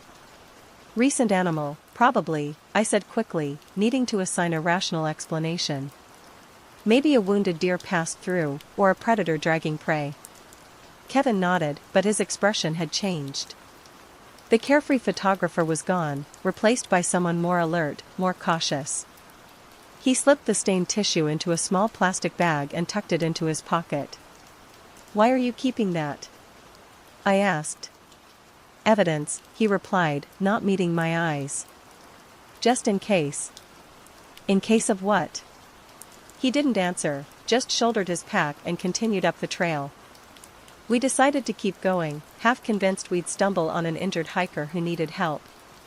The canopy overhead filtered the sunlight, and the air grew cold. I started to feel that tingle of alarm, the sense that eyes might be tracking us from behind the thick ferns. My watch read 10:07 a.m. We'd been hiking for just over 3 hours, yet it felt like we'd entered a different time frame altogether. The forest had grown quieter, the bird calls less frequent, even the wind seemed to hold its breath. I checked my watch, surprised to see it was only mid-morning. It felt much later. Each time we heard a snap in the distance, Kevin would spin around with his camera. He muttered that the lens cap was probably more of a comfort than an actual shield. I tried to pretend I wasn't on edge, but my pulse told me otherwise. did you hear that? Kevin whispered, freezing mid-step. I paused, straining to listen. Hear what? It was like, I don't know, a voice, maybe, but not quite. I scanned the surrounding forest, seeing nothing but trees and rocks. Probably just the wind. Kevin shook his head. It wasn't the wind. It was too deliberate. We stood in silence for nearly a minute, both of us hardly breathing. The forest remained still, no unusual sounds reached us. Let's just keep moving, I suggested finally. We're still a few miles from the ridge. Kevin nodded reluctantly, and we pressed on, but I noticed he kept the camera ready in his hands now, no longer stowing it when we navigated difficult terrain. And I found myself constantly looking over my shoulder, searching for something I couldn't name. The first chapter of our hike was ending, and with it, the last vestiges of our carefree adventure. What lay ahead was something neither of us could have prepared for, something that would change us both forever. The disturbing discovery. We saw a pile of disturbed soil near the trail's edge. It looked like someone had started to dig, but then abandoned the effort. There were footprints around it, but they didn't match boots. They were elongated, with a splayed shape, almost as if an oversized barefoot had stomped around in frustration. I knelt beside the disturbed earth, trying to make sense of what I was seeing. The hole was roughly 2 feet wide and maybe 18 inches deep, not the work of an animal, too deliberate for that. The soil had been piled neatly to one side, as if whoever or whatever had been digging had been methodical about it. But it was the footprints that truly unnerved me. They circled the hole in a pattern that suggested pacing back and forth, back and forth. The impressions were deep at the toes, shallow at the heel, as if whatever had made them walked primarily on the front of its feet. And they were large, easily 14 inches from heel to toe. Kevin knelt down, aimed his lens, and cursed under his breath. I asked him what was wrong, and he said those impressions didn't fit any known animal or human foot he'd seen. Neither of us had an explanation for it, and the uneasy tension in the air thickened. Maybe it's someone playing a prank? I suggested, not believing my own words. You know, making fake Bigfoot prints or something? Kevin snorted. With what? Custom-made giant foot molds that they carried up a mountain? Look at how deep these impressions are. Whatever made these was heavy. He was right. The prints sank nearly an inch into the compact soil of the trail, soil that barely took our boot impressions despite our full weight and hiking gear. We should move on, I said, standing quickly. I don't like this. Kevin took a few more photos of the prints, then rose to join me. Yeah, let's go, but keep your eyes open. The trail narrowed as we continued, hemmed in by thick undergrowth on both sides. The branches seemed to reach toward us, catching on our clothes, forcing us to duck and weave. More than once, I felt a sharp tug on my pack, as if something had grabbed it from behind, only to turn and find nothing but an innocent-looking branch. The quiet was what got to me most. No birds called, no insects buzzed, even our footsteps seemed muffled, as if the forest was holding its breath, waiting. The only sound was our increasingly labored breathing as the trail steepened. We should have seen more people by now, Kevin said, breaking a silence that had stretched for nearly 20 minutes. This is a popular trail. He was right. We'd passed no one since starting our hike, no day trippers, no serious backpackers, not even any signs of recent passage beyond our own footprints and those strange, elongated impressions. Maybe the weather forecast changed? I offered. Could be a storm coming that we don't know about. Kevin glanced up at the patches of sky visible through the canopy. Looks clear to me. The trail crested a small rise, then descended sharply into a ravine. At the bottom, a crude log bridge spanned a narrow stream. The water ran clear and cold, gurgling over smooth stones. Under normal circumstances, it would have been picturesque, the kind of scene Kevin would have spent 20 minutes photographing from different angles. Instead, he stopped abruptly at the bridge's edge, pointing at something in the water. Darren, look. Floating in an eddy near the bank was a single hiking boot. It bobbed gently in the current, caught against a fallen branch. The laces were still tied. Jesus, I breathed. Someone lost their boot. No one loses a boot with the laces still tied, Kevin replied, his voice tight. Not unless. He didn't finish the sentence. He didn't need to. We were both thinking the same thing, not unless the foot was still in it when it came off. Kevin clambered down the bank and fished the boot out with a stick. It came up dripping and empty, a standard hiking boot, men's size 10, the kind you'd find in any outdoor store. The interior was stained dark. Is that blood? I asked, not wanting to know the answer. Kevin turned the boot over, examining it closely. I don't think so. Just mud and river water, I think. He set it on a rock to drain. Should we take it with us? Turn it into the rangers? I shook my head. Let's leave it. If someone's looking for a missing hiker, they'll want to find evidence undisturbed. Kevin nodded and placed the boot back exactly where we'd found it. We crossed the bridge in silence, each lost in our own thoughts. The trail beyond the stream grew steeper and more challenging. Loose rocks slid under our boots, and in places, we had to use our hands to scramble up near vertical sections. Under normal circumstances, I would have enjoyed the challenge. Now, each difficult passage just felt like another obstacle between us and safety. The clearing and the presence. Not long after, we found a small clearing scattered with personal items, crumpled energy bar wrappers, a phone that wouldn't turn on, a single sock, and a hat with a wide tear across the brim. The clearing was maybe 15 feet in diameter, ringed by dense pines whose branches interlocked overhead, creating a natural ceiling. Dappled sunlight filtered through, illuminating the scattered items in patches of gold. It looked like the aftermath of a struggle. The ground was torn up in places, with deep gouges in the soft earth. The items weren't simply dropped, they were strewn about haphazardly, as if someone had emptied a pack in a panic. Kevin lifted the hat, studying that ripped section. It was a standard outdoor hat with a wide brim, designed to shield the wearer from sun and rain. The tear ran from the edge of the brim to the crown, a clean slice rather than a ragged tear. This wasn't caught on a branch, Kevin muttered, running his finger along the cut. This is too clean, too straight. We speculated. Maybe a branch caught it? But we couldn't ignore how methodical the tear looked, like something had sliced across the fabric in one swift pass. Knife?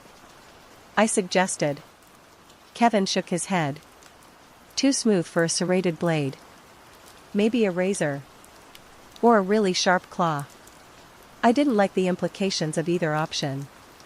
The phone was a newer model smartphone, its screen intact but dark. We tried the phone, pressing every button, but it remained dead. I stuffed it in my bag, thinking we'd turn it in once we got back to a ranger station. The single sock was unremarkable, white with a gray heel and toe, but its presence troubled me more than anything else.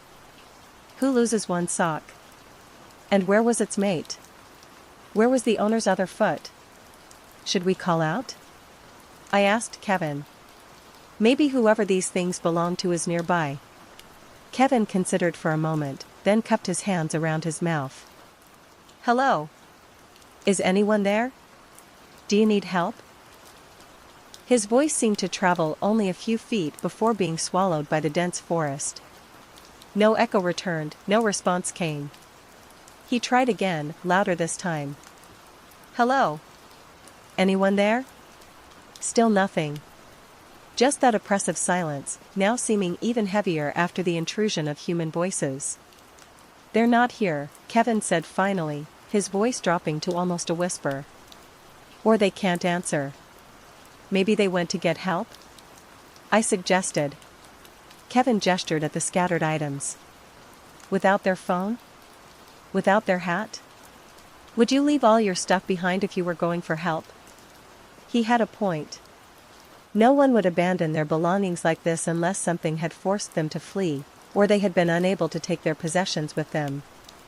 We followed a faint trail of broken twigs and scattered prints leading into denser forest. Kevin insisted that someone must be injured nearby, but I couldn't shake the suspicion that we were chasing something we weren't prepared to find. The trail wasn't marked by paint blazes anymore. We were following disturbances in the underbrush, snapped twigs, crushed ferns, occasional depressions that might have been footprints. I wasn't even sure we were on an actual trail anymore, but Kevin pressed forward with determination, his camera now stowed safely in his pack. The branches overhead seemed to twist into each other, shutting out more light. The hush was absolute, our footsteps sounded painfully loud. I tripped on a root, landed on my knees, and noticed a deep scratch carved into the bark of a low-hanging branch.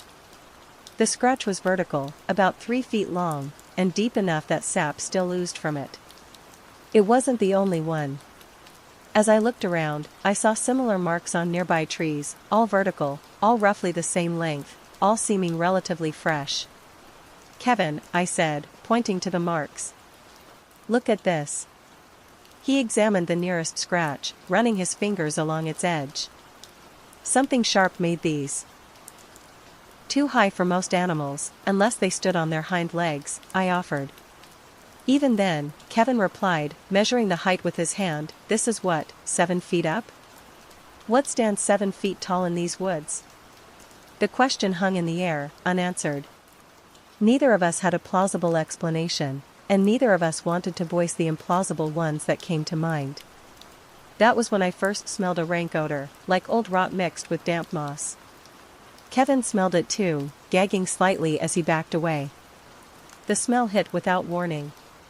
One moment the air was filled with a clean scent of pine and earth, the next this overpowering stench invaded our nostrils.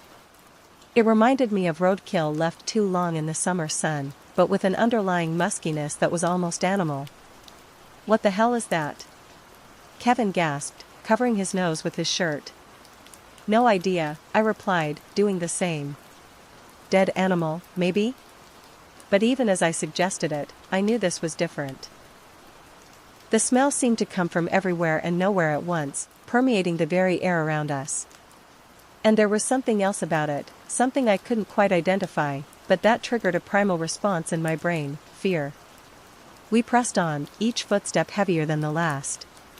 Kevin and I started whispering, as if raising our voices might draw unwanted attention. "We should turn back," I whispered. "This isn't right." "We can't just leave if someone's hurt," Kevin insisted, though his voice wavered. "What if it was one of us out here, injured and alone?" I had no good answer for that, so we continued following the disturbing trail deeper into the forest, the smell growing stronger with each step. The trees began to thin, and ahead, I could make out what looked like another clearing. Kevin paused, holding up a hand for me to stop as well. "Listen," he breathed. I strained my ears, filtering out the sound of our breathing and the faint rustle of leaves overhead. At first, I heard nothing. Then, a soft, rhythmic sound, almost like breathing, but slower, deeper than human respiration should be, and wet, somehow, as if whatever was making the sound had liquid in its lungs. "Animal?" I whispered. Kevin shrugged, his eyes wide. "Maybe. Or an injured hiker," I added, trying to cling to rationality. "Maybe," Kevin repeated, but he didn't sound convinced. We crept forward, moving as quietly as possible now. The breathing sound continued, unchanging in its slow, wet rhythm. As we neared the edge of the clearing, Kevin suddenly grabbed my arm, his fingers digging in painfully. "Look," he mouthed, pointing to a spot just ahead. At first, I couldn't make sense of what I was seeing. Something dark lay on the ground, partially hidden by ferns. It seemed to pulse slightly with each wet breath. As my eyes adjusted, details began to resolve. It wasn't a person. It wasn't an animal I recognized either. It was something else. Something that sent ice water cascading down my spine. I suggested turning back, but he insisted we had a responsibility to check for any survivor. The urgency in his voice matched the pounding of my heart. Whatever lay ahead, we were about to face it together. Soon, we reached a massive boulder overshadowed by pines. At its base, we saw a backpack. The front pocket was slashed, and all the contents lay strewn around: a flashlight, some trail mix, a map that looked soaked and torn. The outer fabric was sticky. The backpack was high-end, the kind serious hikers invest in, dark green with black straps, built to withstand rough treatment, or at least normal rough treatment. Whatever had happened here had exceeded the pack's design parameters. The slash across the front was clean and deliberate, running from top to bottom in a single cut. The contents created a sad inventory of someone's interrupted journey. The flashlight still worked when I picked it up and clicked the button, casting a bright beam even in the daylight. The trail mix had been scattered, individual nuts and raisins crushed into the dirt. The map was barely recognizable as such, the paper reduced to a sodden pulp, the ink bleeding into illegible smears. My stomach clenched when I spotted what looked like hair matted against the straps, not just a few strands, but a clump, dark brown, definitely human, and attached to what appeared to be a small piece of something I didn't want to identify. "Kevin," I said, my voice barely audible. "We need to get out of here now." He didn't respond immediately. He was crouched near the pack, examining something on the ground that I couldn't see from my position. "Kevin," I repeated, more urgently this time. "Just a second," he murmured, still focused on whatever had caught his attention. "I want to document this." He raised his camera slowly, framing a shot of something in the dirt. The soft click of the shutter seemed unnaturally loud in the silence. "What is it?" I asked, not moving from where I stood. "Tracks," he replied. "But not like the ones we saw before. These are different." I took a hesitant step forward. "Different how?" Kevin crouched low, scanning the ground for any sign of footprints. "They start as human boot prints, normal size and spacing. Then they change.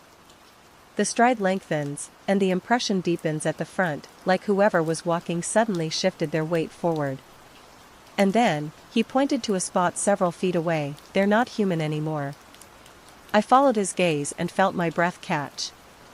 The print he was indicating was vaguely foot-shaped, but elongated and narrow, with what looked like claw marks extending from the toes. It was deeply pressed into the soft earth, suggesting considerable weight. "What could make a track like that?" I whispered. Kevin shook his head slowly. "Nothing I've ever seen." The attack. That was when we both heard a sharp snap from behind us. We spun around. For a moment, all I saw was the outline of a figure that didn't match human proportions. It had a distorted silhouette, taller than me, crouched behind a tree trunk, limbs folded in a way that seemed unnatural. The figure was partially hidden in shadow, making it difficult to discern details, but its height was immediately apparent. It stood at least 7 feet tall, maybe more. Its proportions were wrong, arms too long, torso too narrow, neck seemingly elongated beyond human possibility. I felt my knees weaken as it shuffled sideways, peeking out with a face I still struggled to describe. The eyes were set high and wide, with skin stretched too tight across the skull. It blinked once, almost as if testing our reactions. The face is what haunts me most in my nightmares. It wasn't quite human, yet horrifyingly close. The features were where they should be, but distorted, as if someone had taken a human face and stretched it vertically. The skin was pallid, almost gray, with a waxy sheen that caught what little light penetrated the canopy. The mouth was a thin line, too wide for the face, extending almost to where ears should have been, but there were no visible ears, just smooth skin where they should have protruded. And the eyes, God, the eyes, they were massive, taking up too much of the face, with irises so dark they were nearly black. They didn't reflect light the way human eyes do, they absorbed it. Then it emerged, thin arms extended at an odd angle, fingers splayed. Kevin let out a rattled gasp. I fumbled for my phone, but my hand shook so badly I nearly dropped it. Kevin hissed for me to stay still. The creature's movements were fluid yet wrong, like watching a spider move if a spider had human limbs. Each step was deliberate, testing the ground before committing weight. Its arms hung at its sides, but occasionally twitched upward in quick, jerky motions that reminded me of a praying mantis. As it fully emerged from behind the tree, I could see more details that my mind struggled to process. Its body was emaciated, ribs clearly visible beneath taut skin, yet despite this apparent weakness, there was a coiled strength in its movements, a predatory confidence. It wore what might have once been clothing, tattered remains of dark fabric that hung from its shoulders and waist. This detail somehow made it more terrifying rather than less. Whatever this thing was, it had once worn human clothing, which meant it had either been human once or had taken clothes from a human. That shape drifted closer, and I heard a subtle hiss, as if it was exhaling slowly. It pivoted its head, sniffing the air, then took a step forward. I saw the details of its rib cage, every bone threatening to burst through the pale flesh. I struggled not to shout. The smell intensified as it approached, that same rotting, musky odor we detected earlier, but now so strong it made my eyes water. I could hear its breathing, wet and labored, yet somehow controlled. Each inhalation seemed to last too long, each exhalation carried that subtle hissing quality. Kevin instinctively raised his camera, but it made a faint click. The figure whipped its head around, let out a noise that was high-pitched and abrupt, and launched itself forward. The sound it made wasn't a scream or a roar, it was something in between, starting as a high-pitched whistle that descended rapidly into a guttural vibration I could feel in my chest. The noise seemed to bypass my ears entirely and resonate directly in my skull, sending waves of primal terror washing over me. Its movement was shockingly fast. One moment it stood 10 feet away, the next it was airborne, covering the distance between us in a single bound. I caught a glimpse of its hands as it leaped. Fingers too long and too numerous, tipped with what looked like translucent claws. Kevin shouted at me to run. I scrambled back, nearly tripping over the boulder. He swung his camera in a wide arc, perhaps hoping to use it like a blunt weapon, but that tall silhouette swatted it aside. The camera flew from Kevin's hands, smashing against a tree trunk with a crunch of breaking plastic and glass. Kevin stumbled backward, his face a mask of terror. The creature landed directly in front of him, its movements suddenly shifting from fluid to staccato, head jerking from side to side, limbs twitching in quick, precise adjustments. I saw Kevin's eyes widen, and then he was thrown against a tree trunk. The force was dreadful. He slid to the ground, dazed. I couldn't tell if the creature had physically struck him or used some other means to throw him. It happened too quickly, a blur of pale limbs and that terrible face suddenly inches from Kevin's. Then Kevin was airborne, his body arcing through the air before colliding with the thick trunk of a pine. The impact knocked the wind from him, I could hear the whoosh of expelled air followed by a pained groan. He crumpled at the base of the tree, one hand clutching his ribs, the other raised in a futile defensive gesture. My breath caught as the figure lurched in his direction, limbs trembling with what seemed like excitement or hunger. I tried to distract it, yelling, "Hey! Over here!" My voice sounded thin and weak in the dense air of the forest, but it was enough. The creature paused, its head rotating toward me with that same jerky, inhuman movement. For a moment, we locked eyes, and I felt something pass between us, a recognition that transcended species. It knew me. Not as Darren Price, but as prey. The thing paused, turned, and locked its gaze onto me. That was my chance to get Kevin out of there. I grabbed a thick branch off the ground, crept closer, and smacked the figure's back as hard as I could. The branch connected with a dull thud that reverberated up my arms. The creature's skin felt wrong under the impact, not soft like human flesh, but not hard like bone either. Something in between, with an unnatural give that reminded me of striking packed, wet sand. It lurched forward, whirling around, and slashed the air near my face with those bony fingers. I felt something slice across my arm, a line of fire erupted along my bicep, and I looked down to see my sleeve cleanly cut, a thin red line already welling up beneath. The pain was sharp and immediate, but adrenaline dulled it to a background concern. My vision blurred from panic, and I shouted for Kevin. The escape. He was on his feet now, staggering, holding his ribs together. We backed away, making our way toward the clearing. "Don't run!" Kevin hissed through clenched teeth. "Not yet. It'll chase us if we run." I didn't know how he knew this, but I trusted his instinct. We continued our slow retreat, maintaining eye contact with the creature, which had resumed its strange, twitching observation of us. It matched our movements exactly, stepping backward when we stepped forward, maintaining a constant distance between us. "What is it?" I whispered, not expecting an answer. "Don't know," Kevin replied, "but it's hunting us." The word hunting sent a fresh wave of terror through me, because he was right. This wasn't random aggression or territorial defense. The creature's movements, its patience, its calculated responses, all suggested a predator stalking prey. The figure pursued us, moving with a sickening combination of fluid grace and jerky unpredictability. Every so often, it would pause to sniff the air, then continue stalking. Kevin clutched his side, moaning softly, and I tried to steady him. We had managed to put about 30 feet between ourselves and the creature when Kevin stumbled, his injured side causing him to lose balance momentarily. It was the opening the creature had been waiting for. It surged forward with that same impossible speed, covering half the distance before we could react. "Run!"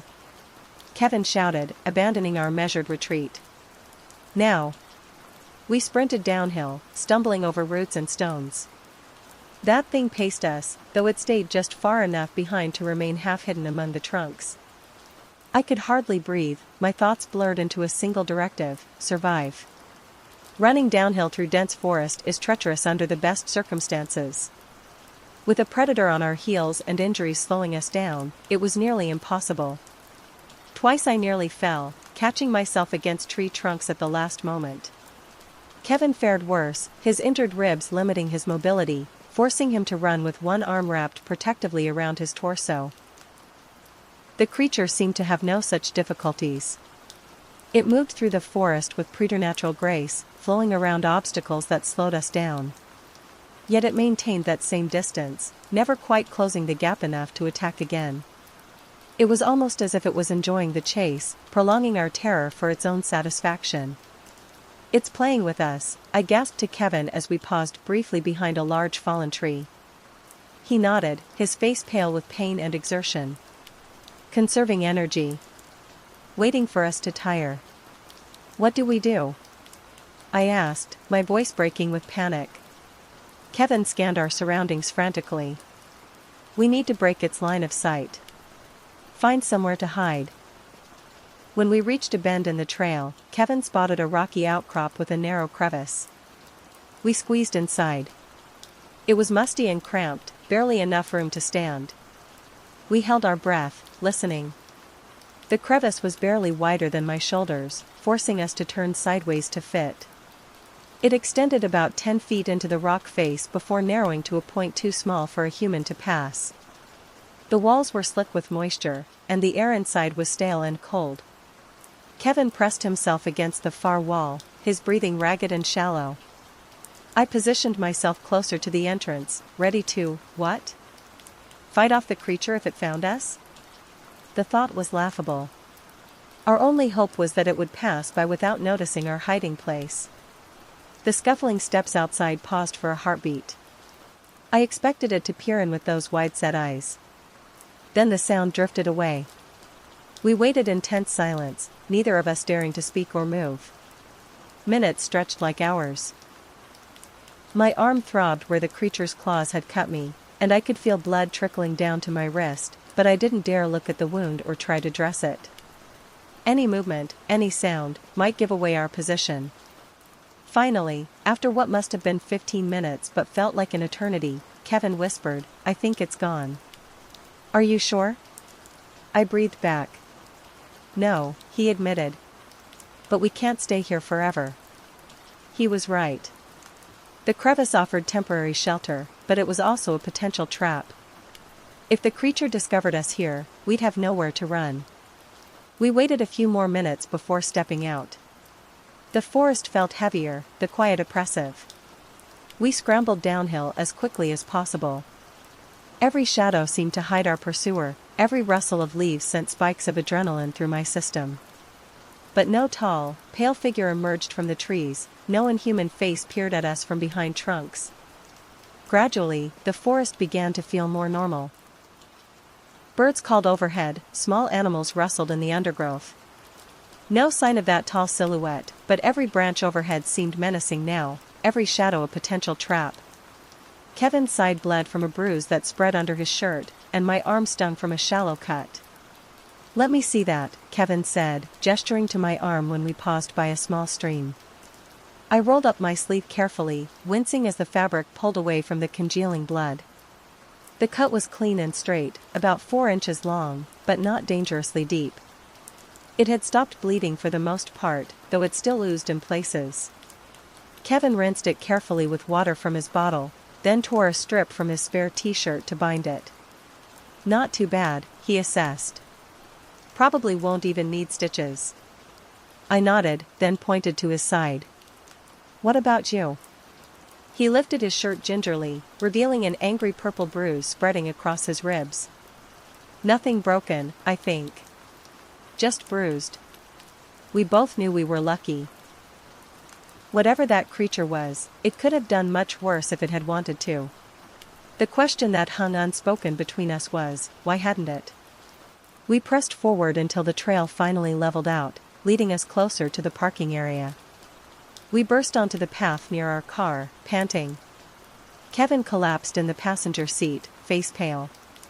The sight of the parking lot, with its mundane gravel surface and informational signboards, seemed absurdly normal after what we'd experienced. 2 more cars had arrived while we were in the forest, a family minivan and a rugged jeep. A couple was unloading hiking gear from the jeep, laughing about something as they shouldered their packs. I wanted to run to them, to warn them about what lurked in the forest above, but what would I say? That we'd been attacked by some impossible creature that defied description? They'd think we were crazy, or playing a prank.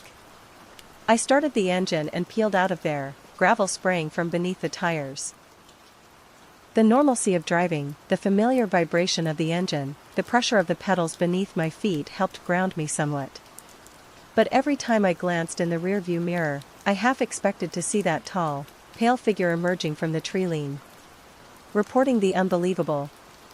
"What was that thing?" I asked, finally breaking a silence that had stretched for several miles. Kevin stared out the window, his face reflected in the glass, eyes distant. "I don't know. I don't want to know." But we both knew that wasn't true.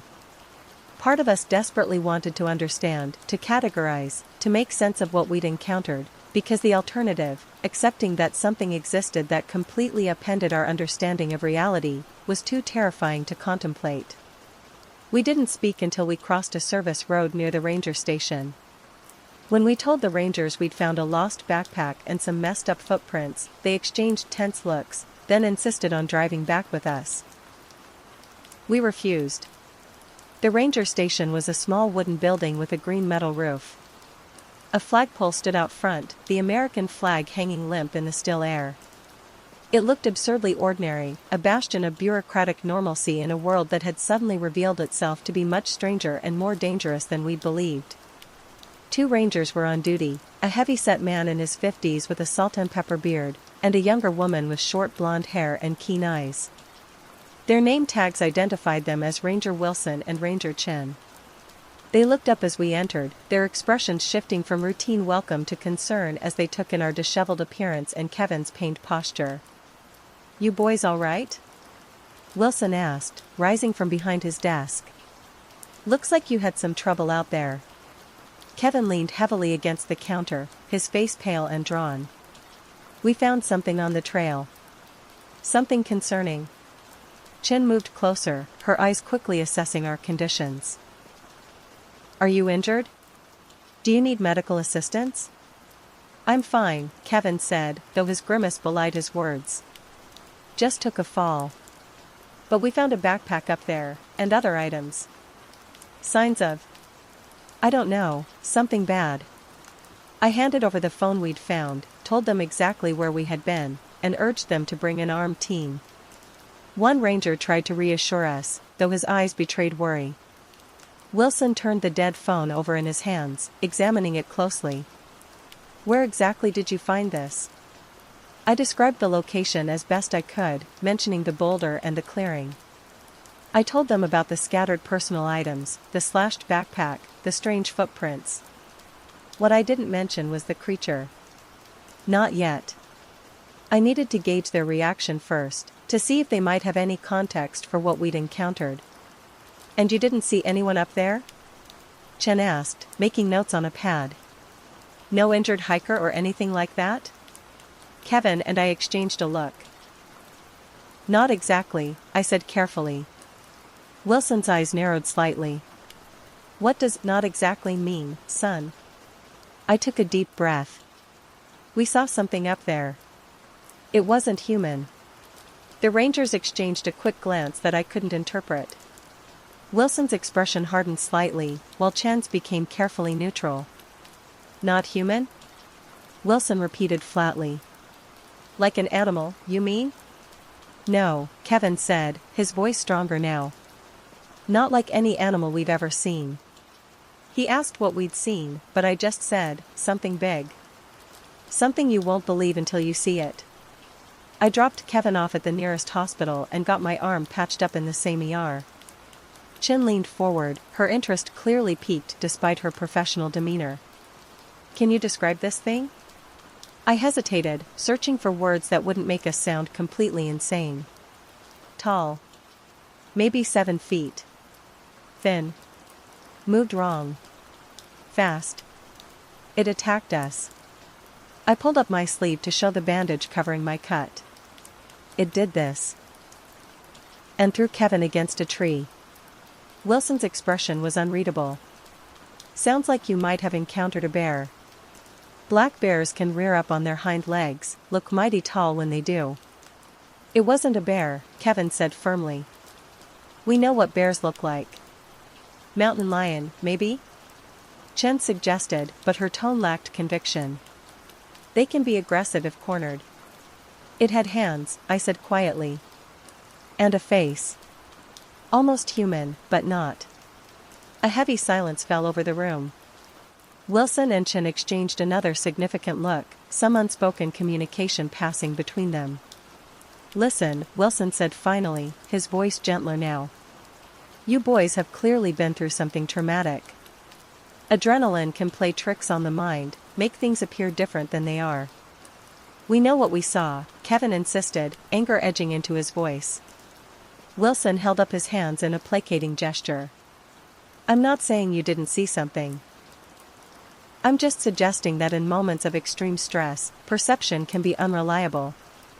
I felt a surge of frustration. They weren't going to believe us. Or worse, they weren't going to admit to believing us.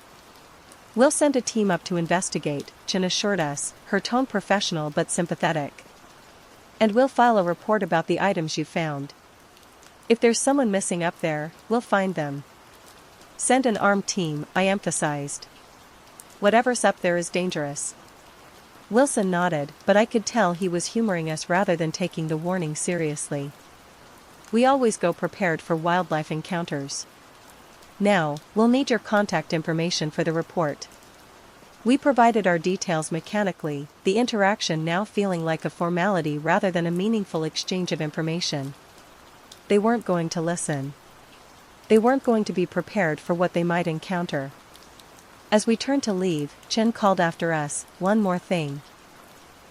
Have either of you heard about any other unusual sightings in these woods? Anything similar to what you described? The question hung in the air, loaded with implications. Had others seen this thing? Was it known to the Rangers, even if they wouldn't admit it openly? No, I replied. Have you? Chen's expression remained carefully neutral. We get all kinds of reports. Most turn out to be known wildlife or misidentifications. But there was something in her eyes, a flicker of recognition, perhaps even fear, that told me she knew more than she was saying. If you remember anything else, anything at all, please call us, she added, handing me a card with the station's number. I nodded and pocketed the card, though I doubted I would call. What more could I tell them that they would believe? Outside, Kevin leaned against the car, his face tight with pain and frustration. They know something, he said quietly. Did you see how they looked at each other? I nodded. Yeah, but they're not going to tell us. Why not? If there's something dangerous up there, shouldn't people know about it? I didn't have a good answer. Perhaps they were worried about panic, or about being ridiculed if they officially reported something so outside the realm of accepted reality. Or perhaps there were orders from above to keep encounters like ours quiet. The aftermath. The entire ordeal had lasted less than a day, but it felt like a lifetime. Kevin didn't want to speak about it once he was discharged. I tried to check the news for missing hiker reports, but I never found anything definitive. Plymouth Regional Hospital was a 40-minute drive from the ranger station. By the time we arrived, Kevin's condition had worsened, his breathing was shallow and labored, and the bruising on his side had spread visibly. The emergency room was mercifully quiet when we arrived. A triage nurse took one look at Kevin and immediately ushered him into an examination room. I followed, explaining that we'd had a hiking accident. It wasn't entirely a lie, but it felt hollow, insufficient to describe what we'd been through. X-rays revealed that Kevin had 2 cracked ribs and significant soft tissue bruising. The doctor, a middle-aged woman with tired eyes and a kind smile, seemed skeptical of our explanation. "This is quite an injury for a simple fall," she remarked, studying the X-ray films. "Are you sure that's what happened?" Kevin nodded, avoiding eye contact. "I fell against a tree." "Hard?" She raised an eyebrow but didn't press further. "Well, you're lucky. A bit more force, and these fractures could have been much worse. As it is, there's not much we can do besides pain management and rest. Ribs heal on their own schedule." While Kevin was being treated, a nurse cleaned and properly bandaged the cut on my arm. It was shallow enough to avoid stitches, just as Kevin had predicted. The nurse remarked that it was unusually clean for a wilderness injury. "Almost looks like a knife cut," she observed. "Very straight." I mumbled something about a sharp branch and changed the subject. 3 hours later, Kevin was discharged with prescription painkillers and strict instructions to rest. He was quiet during the drive to his apartment, staring out the window with a vacant expression that worried me more than his physical injuries. "You okay?" I asked as I helped him up the stairs to his second-floor unit. "No," he replied simply. "And I don't think I will be for a while." Inside his apartment, I helped him settle on the couch and brought him water for his medication. The normalcy of his living space, the stack of photography magazines on the coffee table, the framed landscapes on the walls, the half-empty coffee mug from that morning, seemed to belong to a different reality than the one we just experienced. "What do we do now?" I asked, sitting in the armchair across from him. Kevin swallowed his pills and set the water glass down carefully. "Nothing. We do nothing. But that thing is something we can't explain, and no one will believe," he interrupted. "And I don't want to think about it. I don't want to talk about it. I just want to forget." I understood his desire but doubted either of us would ever truly forget what we'd seen. Some experiences carve themselves too deeply into memory to be erased. "Will you be okay here alone?" I asked, rising to leave. Kevin nodded. "Yeah. I just need sleep and time." I drove home in a daze, the events of the day replaying in an endless loop in my mind, the creature's face, its impossible movements, the way it had thrown Kevin with such casual strength, the clean slice it had left on my arm. None of it fit into the world as I had understood it that morning. At home, I stood under the shower for nearly an hour, letting the hot water wash away the physical reminders of our ordeal, the dirt, the sweat, the dried blood. But it could do nothing for the mental scars that were already forming. That night, I dreamed of tall, pale figures moving through dark forests, of eyes too wide and limbs too long, of a hunger that transcended ordinary predation. I woke repeatedly, drenched in sweat, certain that something was watching me from the shadows of my bedroom. Sometimes I wonder if everyone who disappeared up there simply left behind no trace beyond the scraps we'd stumbled upon. Part of me wants to go back and see if the rangers learned anything. Part of me hopes they found nothing at all. I can still close my eyes and picture that towering shape shifting behind the trees. I hear Kevin's camera hitting the ground, that thin body twisting in ways a person's never could. I remind myself that we made it out in one piece. That's enough reason to keep living. In the weeks that followed our encounter, Kevin and I dealt with the aftermath in vastly different ways. He withdrew, taking a leave of absence from his job at the local newspaper where he worked as a photographer. He stopped answering my calls after the first few days, and when I visited his apartment, he would speak only in monosyllables, his eyes constantly darting to the windows, checking and rechecking that they were locked. I, on the other hand, became obsessed with understanding what had happened to us.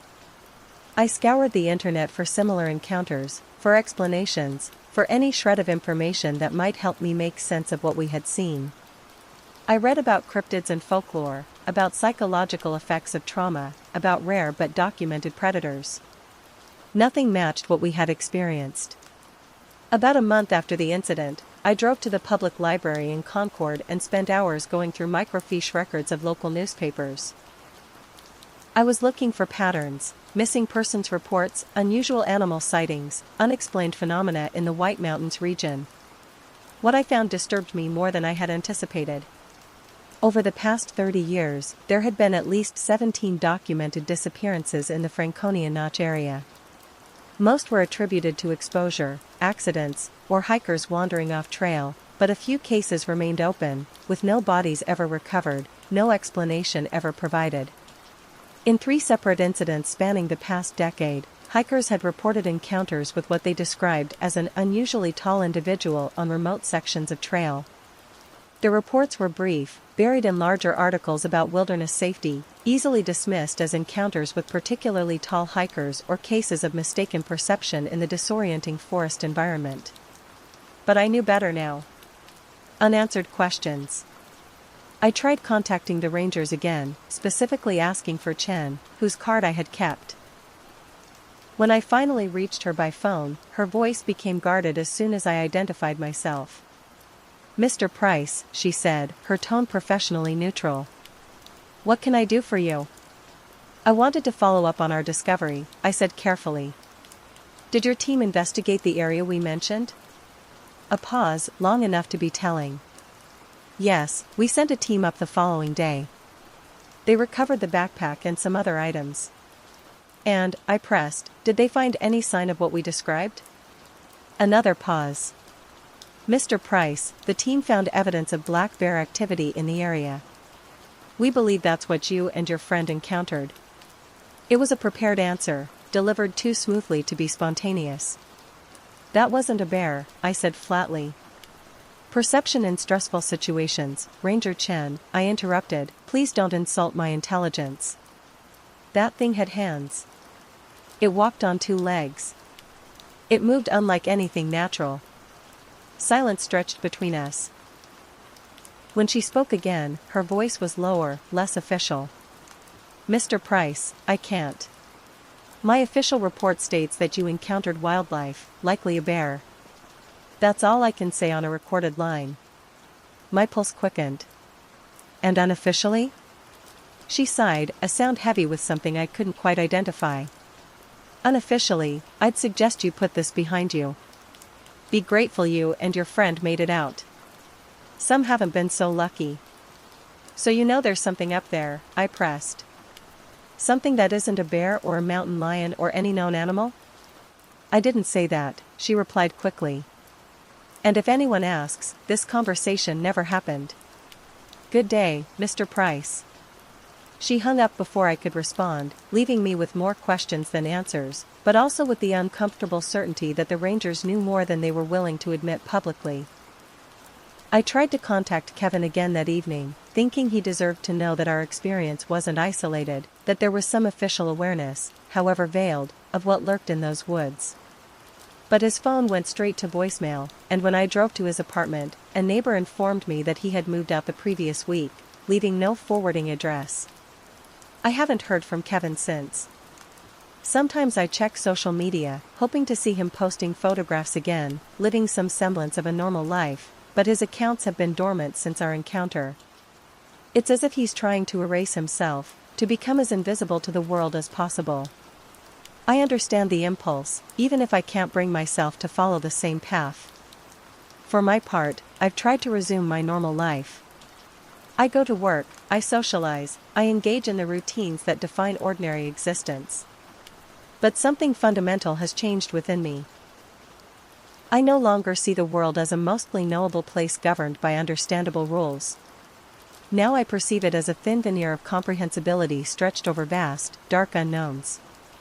I've never returned to the Appalachian Trail, nor to any remote hiking location. The thought of being isolated in the wilderness triggers panic attacks so severe that even considering such outings leaves me breathless and trembling. Instead, I find myself drawn to crowded places, shopping malls, busy restaurants, concert venues, anywhere human presence is dense and constant. Safety in numbers has become more than a saying, it's a survival strategy. At night, when sleep eludes me, I sometimes wonder about the creature. Was it unique, a solitary aberration? Or are there others like it? Is it native to those mountains, or did it come from somewhere else? Was it once human, transformed by some unimaginable process, or has it always been something other? I have theories, but no answers, and perhaps that's for the best. I've learned to live with the nightmares, with the occasional flashback triggered by an unexpected sound or a particular quality of light filtering through trees. I've even learned to function despite the persistent sensation of being watched that follows me on dark evenings or when I'm alone in quiet spaces. What I haven't learned is how to forget those wide, dark eyes or the impossible fluidity of its movements or the clinical precision with which it stalked us through the forest. Some memories don't fade, no matter how desperately you wish them to. Last week, I came across a news article about a record number of missing hikers in the White Mountains this season. The authorities attributed it to increased tourism combined with inexperienced hikers tackling challenging trails. I read between the lines, wondering how many of those missing persons had encountered what we did, and how many had been less fortunate in their escape. I considered calling Ranger Chin again, or even driving up to the station to speak with her in person. But what would be the point? She had made it clear that official channels would never acknowledge what lurks in those woods, and what could I offer beyond my own testimony, already dismissed as stress-induced misperception? So I remained silent, carrying my knowledge like a stone in my chest, heavy, immovable, and ultimately incommunicable to those who haven't seen for themselves. I live with the dual awareness that the world is both exactly what most people believe it to be and simultaneously something far stranger and more dangerous. Kevin and I had the misfortune of glimpsing beyond that boundary, and neither of us has been the same since. I still have the ranger station's card tucked in my wallet. Sometimes I take it out and run my thumb over the embossed letters, wondering if I should call again, if I should press harder for answers or acknowledgement. But then I remember Chen's warning, the resignation in her voice when she told me to put it behind me, to be grateful for my escape. And I am grateful. Despite the nightmares, despite the lingering fear, despite the way my understanding of reality has been irrevocably altered, I'm alive. Whatever that creature was, whatever its intentions, it didn't claim me as it has claimed others. That's something to hold on to on the darkest nights, when the memories are most vivid. Kevin once told me, before he disappeared from my life, that he thought the creature had let us go deliberately. It could have had us, he said, his voice hollow. It was playing with us, letting us think we were escaping. I asked him why it would do that, and he just shook his head. Maybe it wanted witnesses.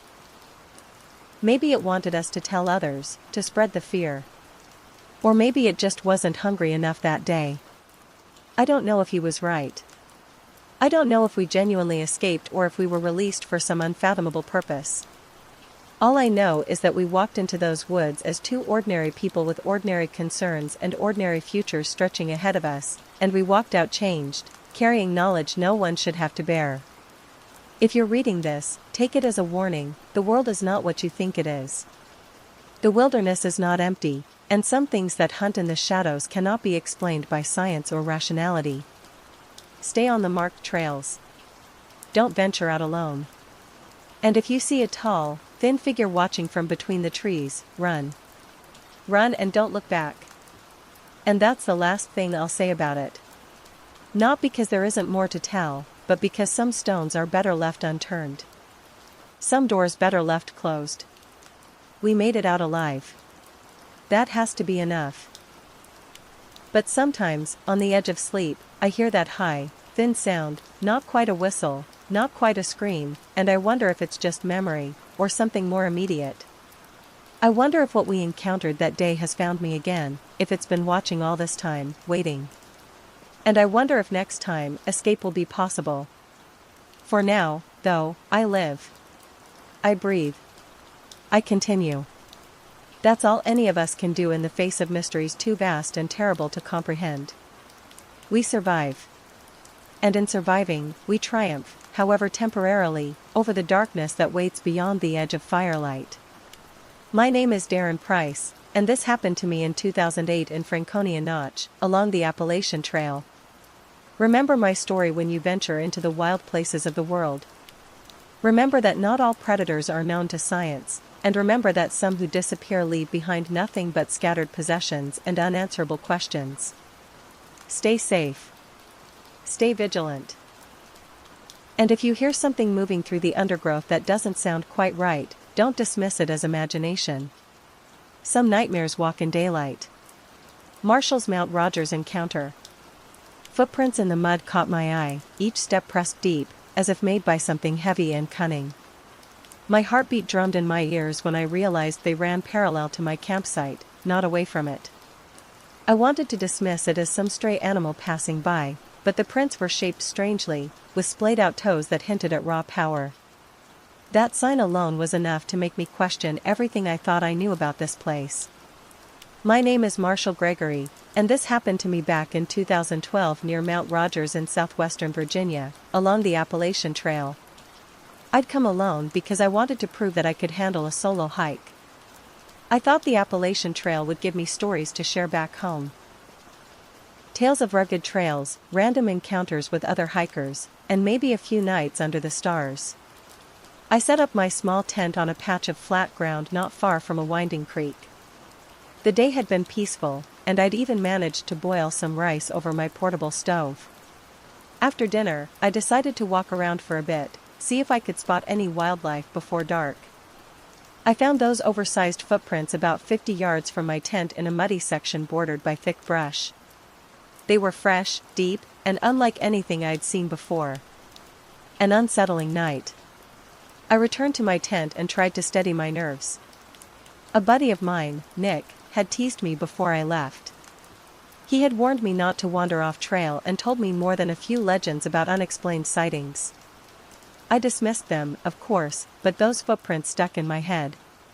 I zipped myself inside, trying to read an old paperback I'd brought along. The words blurred after a while, my mind drifted to the shape and spread of those tracks. They were too large for a bear, and they looked almost triangular near the front. I told myself it was best to sleep. Tomorrow, I'd follow them more carefully in the daylight. I can't say I slept well. Something outside brushed against the side of my tent in the middle of the night. I froze, listening. I didn't hear breathing, but I sensed a shifting presence, like a figure standing still and weighing its next move. After a minute, the pressure let up, and whatever it was moved on. I lay awake for hours, straining to pick up any hint of sound through the thin tent walls. The darkness pressed in around me, made heavier by the realization of how utterly alone I was out here, miles from help, with only the thin nylon of my tent separating me from whatever prowled outside. The wind picked up around 2 a.m., rustling through the trees and creating shadows that danced across my tent walls. Each movement made me flinch, certain that the creature had returned. I clutched my small camping knife, knowing it would provide little protection against anything larger than a raccoon. The gesture was more for my own comfort than any practical defense. My thoughts spiraled into increasingly dark territories as the night wore on. I found myself recounting every wilderness horror story I'd ever heard: hikers who disappeared without a trace, remains found scattered across remote clearings, search parties that came back with more questions than answers. Nick's warnings replayed in my mind, his voice clearer now than it had been when he'd actually spoken. People go missing up there, Marshall. Just last year, 3 separate hikers. They never found a trace. I'd laughed it off, called him superstitious. The Appalachian Trail sees thousands of hikers every year, I'd argued. Statistically, some are bound to run into trouble. But statistics felt like cold comfort as I listened to something heavy moving through the underbrush just beyond my campsite. The sound would fade, then return from a different direction, as if whatever it was circled my tent, studying me, testing my defenses. I watched the minutes tick by on my watch, 3:17 a.m., 4:22 a.m., 5:05 a.m. I never fully slept, drifting instead through a haze of half-consciousness, jerked awake by every snapping twig and rustling leaf. Following the prints. Morning light felt like a rescue. I unzipped the tent and immediately looked around. Nothing seemed disturbed, no extra tracks near my campsite. Even so, I felt on edge. I packed my gear quickly, deciding I would just do a day's hike and then exit the trail by nightfall. On a whim, I headed toward the muddy spot to see if those tracks had continued. Sure enough, they led deeper into the forest. Against my better judgment, I followed them. The morning mist hung low, curling around the trunks of ancient oaks and wrapping the forest in an eerie silence. My boots sank into the soft earth as I traced the path of those strange footprints. Each impression told a story. Here the creature had paused, shifting its weight, there it had veered suddenly, perhaps catching a scent on the breeze. I found myself developing an uncomfortable intimacy with whatever had made these tracks, reading its movements like a hunter would study prey. I'd done my share of wildlife tracking before. Deer leave distinctive heart-shaped prints. Bears plant their weight evenly, leaving 5 toes and a wide heel pad. But these prints defied categorization. The splayed toes suggested something that could grip, almost like a primate, but the size and depth pointed to something far heavier than any monkey or ape native to North America. About a quarter-mile in, I noticed something that made my skin crawl. The tracks had briefly paralleled a human footprint, someone wearing hiking boots similar to mine. The creature had been following another hiker. I squatted down for a closer inspection, noting how the strange tracks seemed to lengthen their stride after meeting the human prints, as if the creature had accelerated. The human tracks eventually veered back toward the main trail, but the creature's prints continued straight into a dense section of rhododendron thickets. I hesitated at the edge of that green wall. Something about the darkness between those twisted trunks and waxy leaves felt forbidding. This is stupid, I muttered to myself, but I pushed through anyway. The rhododendron branches clawed at my pack and jacket, forcing me to duck and weave. I emerged into a small clearing where the tracks abruptly vanished on a patch of rocky ground. I slowed my pace, scanning the forest floor. That's when I heard a strange rustling in the undergrowth, like branches scraping together.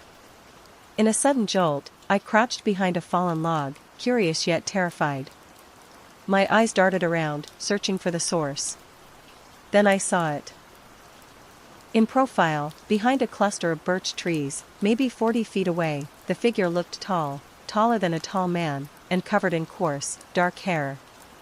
Its arms were long, and its stance suggested powerful limbs beneath that matted fur. It shifted its head from side to side, as though sniffing the air. I couldn't see its face clearly, but I caught a glimpse of pale, angular features beneath the hair around its cheeks. My mind raced through possibilities. A bear standing on hind legs? No, proportions were all wrong, the legs too long, the shoulders too narrow. Some wilderness hermit in homemade clothing? But no human moved with that fluid, predatory grace. I tried to stay calm, my breath felt trapped in my chest. My mind raced with questions. Could this be some species I'd never heard of? Was it a hoax? Was I hallucinating from lack of sleep?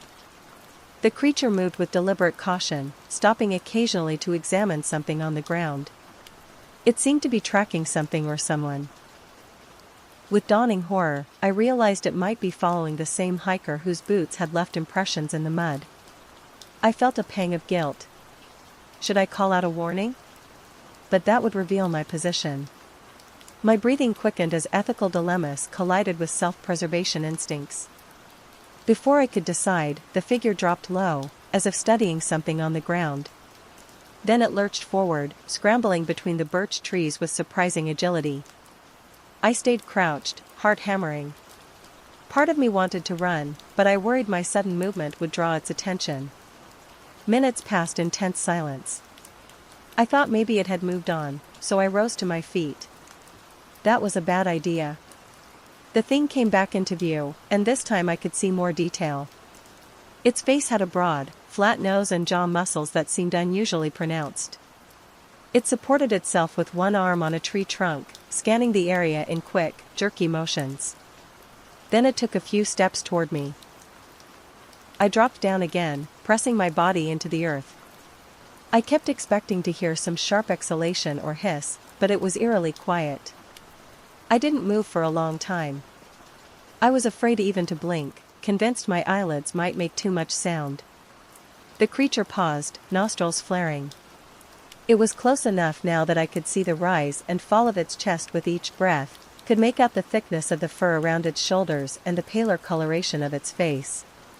Its eyes were deeply set, shadowed by a heavy brow ridge, but I could feel its gaze sweeping the area with predatory intelligence.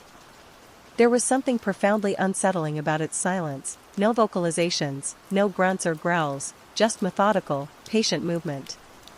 It reminded me of documentaries I'd seen of big cats stalking prey, that same economy of motion, that same focused intensity. After another stretch of stillness, I heard branches snapping in the distance, as if the thing was moving away. I exhaled slowly.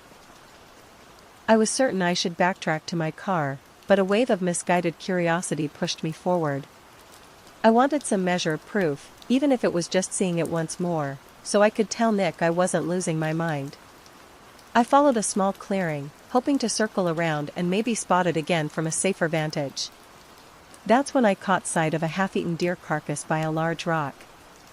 The scene was gruesome. The carcass had been torn with savage force, leaving parts one could barely recognize. My stomach turned. A rancid odor rose into the air, so foul that it made my eyes water. I realized this must have been the thing's recent kill. In that instant, any lingering curiosity I felt evaporated, replaced by cold dread. The chase and escape. I started heading back toward the trail, stepping gingerly to avoid snapping twigs. But I must have made a mistake. A loud crack erupted behind me, maybe a branch under my foot. A jolt of movement occurred at the forest's edge. The tall figure barreled through the brush, ignoring any attempt at stealth, bounding forward with an unnatural speed. My instincts roared at me to run, so I ran. I sprinted downhill, ducking under tree limbs and weaving around pines, half slipping on loose dirt. I heard it thrash behind me, leaves parted, bark splintered. I refused to look back. My only hope was that it might lose interest if I got far enough away. My pulse pounded in my ears, and my legs threatened to give out. Somehow, I kept my balance. An old logging road came into view, a narrow dirt path snaking through the undergrowth. I veered onto it, praying it would lead me back to the main trail. I heard a sudden scrape of claws or nails on a nearby trunk. That was the moment I realized it was taking shortcuts through the foliage, trying to flank me. I pressed on, terrified. Panic soared in my mind, begging me to drop everything, but I needed my pack with my phone. I forced myself to keep going. The creature crashed through the woods to my right, moving parallel to my path. It was hurting me, I realized with horror, steering me away from the main trail. Every time I tried to veer left, back toward the marked Appalachian Trail, there would be a sudden crashing of branches and movement in that direction, forcing me to continue straight or even angle right. My lungs burned, the straps of my backpack dug into my shoulders, and my ankle twisted painfully as I stumbled over an exposed root. I caught myself before falling, but the momentary slowdown was enough for the creature to gain ground. I could hear its breathing now, deep, controlled huffs that spoke of exertion but not exhaustion. Unlike me, it wasn't tiring. The logging road began to narrow, the forest pressing in from both sides. Ahead, I could see the path disappearing into a tangle of fallen trees and thick undergrowth. I was being driven into a dead end. A clearing opened up, wide enough for me to see the morning sun shining over a ridge. I broke into that space, panting. My heart hammered so hard it felt like it might burst. For a moment, I thought I'd lost it. Then I heard a ferocious scrape against a nearby rock, much too close for comfort. I pivoted and spotted it behind some laurel bushes. Its teeth were visible, large and blocky, set in a jaw that looked powerful enough to snap bone. A smear of red stained its fur near the mouth, and it stared at me with an intensity that felt almost human. My knees went weak. Then, without warning, it lunged sideways, toward the cover of the thick trees. I seized that gap in time. I dashed toward the nearest slope, pushing through brush and stumbling on loose stones. The slope was steeper than I anticipated, my boots slid on wet leaves, and I nearly lost my footing several times. Behind me, I could hear the creature navigating the same terrain with far greater ease.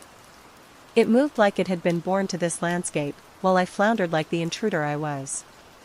Halfway down the slope, my foot caught in a tangle of roots. I pitched forward, tumbling head over heels down the incline. My world became a spinning blur of dirt, sky, and forest. I landed hard at the bottom, the breath knocked from my lungs. Pain shot through my ribs and shoulder. My pack had come loose in the fall, sliding several feet away. I lay there momentarily stunned, struggling to pull air back into my lungs. My vision swam, black spots dancing at the edges. A shadow fell across me. The creature had reached the edge of the slope and stood looking down at me, its silhouette dark against the morning sky. It hesitated, as if assessing my condition, or perhaps the best route down. That moment of indecision gave me the chance I needed.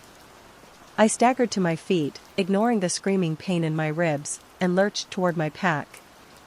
My fingers closed around one strap just as I heard the creature begin its descent. I saw a faint white blaze marking the Appalachian Trail up ahead. I swerved onto the path, hope flooding me like a shot of adrenaline. I ran until my lungs burned. At last, I found a small sign indicating the trailhead parking area was half a mile away. With every step, I expected that monstrous shape to crash out of the forest and drag me back into the shadows, but there was only silence behind me. Had it given up, or was it still out there, watching, waiting for another opportunity? The trail widened as it approached the parking area. Through gaps in the trees, I could see glimpses of cars, civilization, safety. My pace quickened despite the stabbing pain in my side. Just a little farther. A hiker appeared around the bend ahead, an older man with a walking stick and a friendly smile. He raised his hand in greeting. "Beautiful morning for a hike," he called. I didn't stop to chat, just nodded and pushed past him, throwing a breathless, "Be careful," over my shoulder. His puzzled expression was the last thing I saw before the parking lot came into full view. By the time I reached my car, I was gasping, my hands shook so badly I dropped the keys on the ground. I glanced around one final time, searching for any sign of movement in the undergrowth. Nothing. I managed to start the engine and tore out of there as fast as the winding road allowed. The unexplained. Later, I sat in a diner with a bottle of water, replaying the day in my mind. I considered telling someone, but I didn't know what to say. This was no ghost story or tall tale to amuse fellow campers. My instincts told me that place should remain untouched. Whatever walked in those woods belonged there, and I wasn't eager to meet it again. The waitress approached with a concerned expression. "You all right, honey? Looks like you've seen a ghost." I forced a smile. "Just a rough hike. Took a fall on the trail." She nodded sympathetically and refilled my water without asking. "We get a lot of hikers in here who pushed themselves too hard. The Appalachian Trail isn't for beginners." "I'm finding that out," I replied, wincing as I shifted position. My ribs throbbed where I'd landed on them during my tumble down the slope. "You might want to get those ribs checked out at the clinic down the road," she suggested, noticing my discomfort. "Dr. Harmon's good with hikers' injuries." I thanked her and promised to consider it, though my mind was elsewhere. The creature's face kept appearing in my thoughts, those deep-set eyes, that powerful jaw. It didn't match any animal I knew, yet it had moved with such natural purpose through the forest, like it belonged there in a way I never would. After paying my bill, I drove to the small medical clinic the waitress had mentioned. My ribs turned out to be bruised, not broken, but the doctor also cleaned and bandaged several cuts I hadn't even noticed in my adrenaline-fueled escape. As he worked, he made small talk about the trail and local wildlife.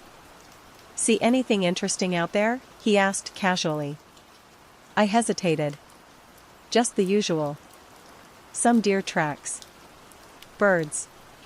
He nodded, applying antiseptic to a particularly deep scratch on my forearm. "Mount Rogers has some of the most diverse wildlife in the state, wild ponies up on the balds, black bears in the valleys." He paused, studying my expression. "And other things too, if the local stories are to be believed." My pulse quickened. "What kind of stories?"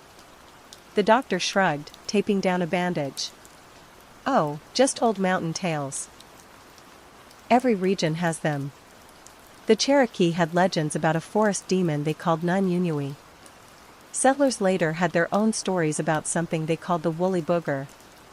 He smiled. "Probably just bears standing on their hind legs, but it keeps the campfire stories interesting."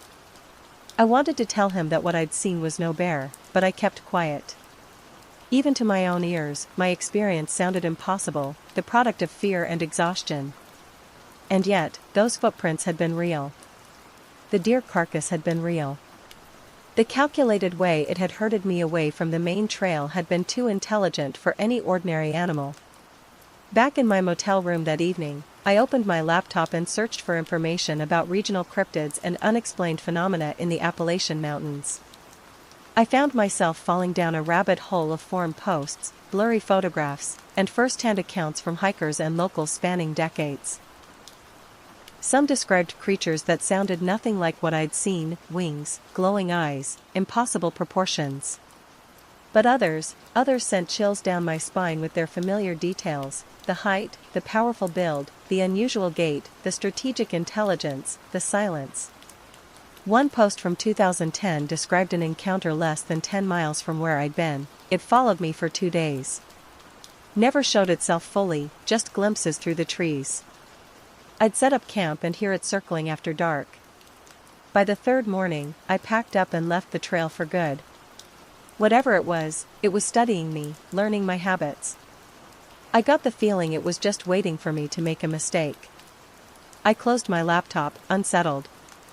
Outside my motel window, the sun was setting over the distant ridgeline of the mountains. Those peaks suddenly seemed more ominous than majestic. My phone buzzed with a text from Nick. "How's the solo adventure going? Eaten by bears yet?" I stared at the message, fingers hovering over the keyboard. What could I possibly say? "You were right" seemed insufficient. I saw something impossible would only invite questions I couldn't answer. Finally, I typed, "Heading home tomorrow." Trail was rougher than expected. His response came quickly, "Told you you'd bail early." I didn't bother correcting him. Let him think I couldn't handle the physical demands of the trail. It was easier than the truth. That night, I dreamed of running through endless forest, the creature always just behind me, herding me deeper and deeper into unknown territory. I woke repeatedly, sheets soaked with sweat, convinced I could hear breathing outside my motel room door. By dawn, I'd given up on sleep entirely. I packed my few belongings, checked out, and hit the highway, heading east, away from the mountains.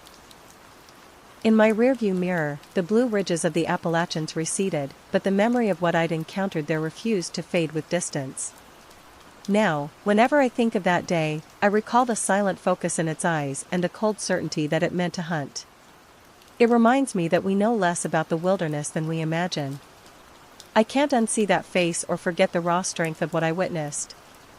Living with the unknown. It's been 13 years since my encounter on the Appalachian Trail, but the experience has colored every aspect of my life since then. I've moved 3 times, always to urban areas with minimal surrounding wilderness. I've developed what my therapist diplomatically calls situational anxiety around forests, hiking trails, and even heavily wooded parks. The nightmares persisted for years, vivid, recurring dreams where I'm being pursued through endless trees by something I can never quite see clearly. Sometimes in these dreams, I'm back in my tent, hearing that subtle pressure against the fabric, knowing something is standing just inches away. Sometimes I dream of those footprints, finding them not in the forest but in unexpected places, outside my apartment door, in the hallway at work, beside my bed when I wake up. For the first few years, I obsessively researched cryptid sightings and unexplained phenomena throughout the Appalachian region. I joined online forums where people shared similar encounters, pored over blurry photographs and shaky video footage, and even contacted a few cryptozoologists who specialized in unverified North American species. One researcher, Dr. Ella Merchant, took particular interest in my account. She documented dozens of similar reports along the Appalachian Trail corridor, stretching from Georgia to Maine, but with notable clusters in Virginia, West Virginia, and Pennsylvania. The consistency of certain details across independent accounts is compelling, she told me during one of our long phone conversations. The height, the silence, the calculated intelligence, these elements appear repeatedly in reports from witnesses who have no connection to each other. What do you think it is? I asked her.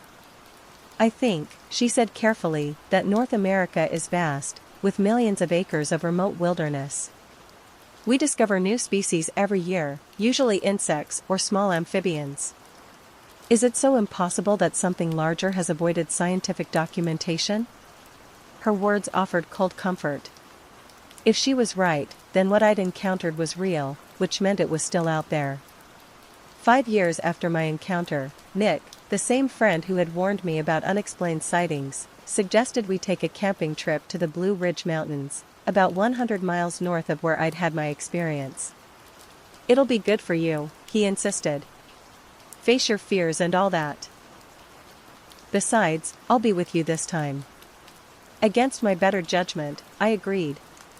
Perhaps it was time to prove to myself that one unsettling experience hadn't permanently robbed me of my enjoyment of the outdoors.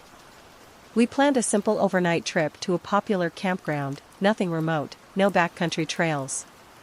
The first day went well enough. We hiked a well-maintained path to a scenic overlook, passed dozens of other hikers along the way, and set up our tents in a designated camping area with several other groups nearby.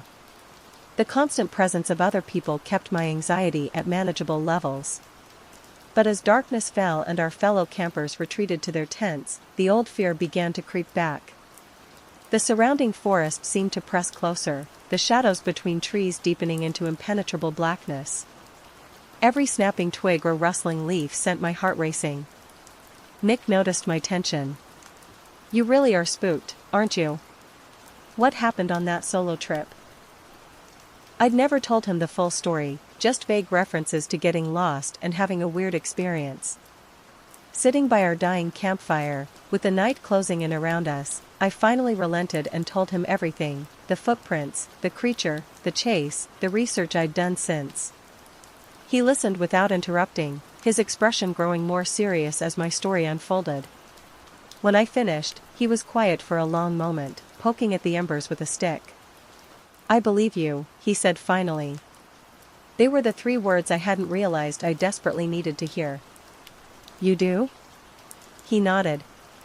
My grandfather was a forest ranger in these mountains for 40 years. He had a story he only told once, when I was about 12. I'd found a weird footprint while we were fishing, bigger than anything I'd seen before.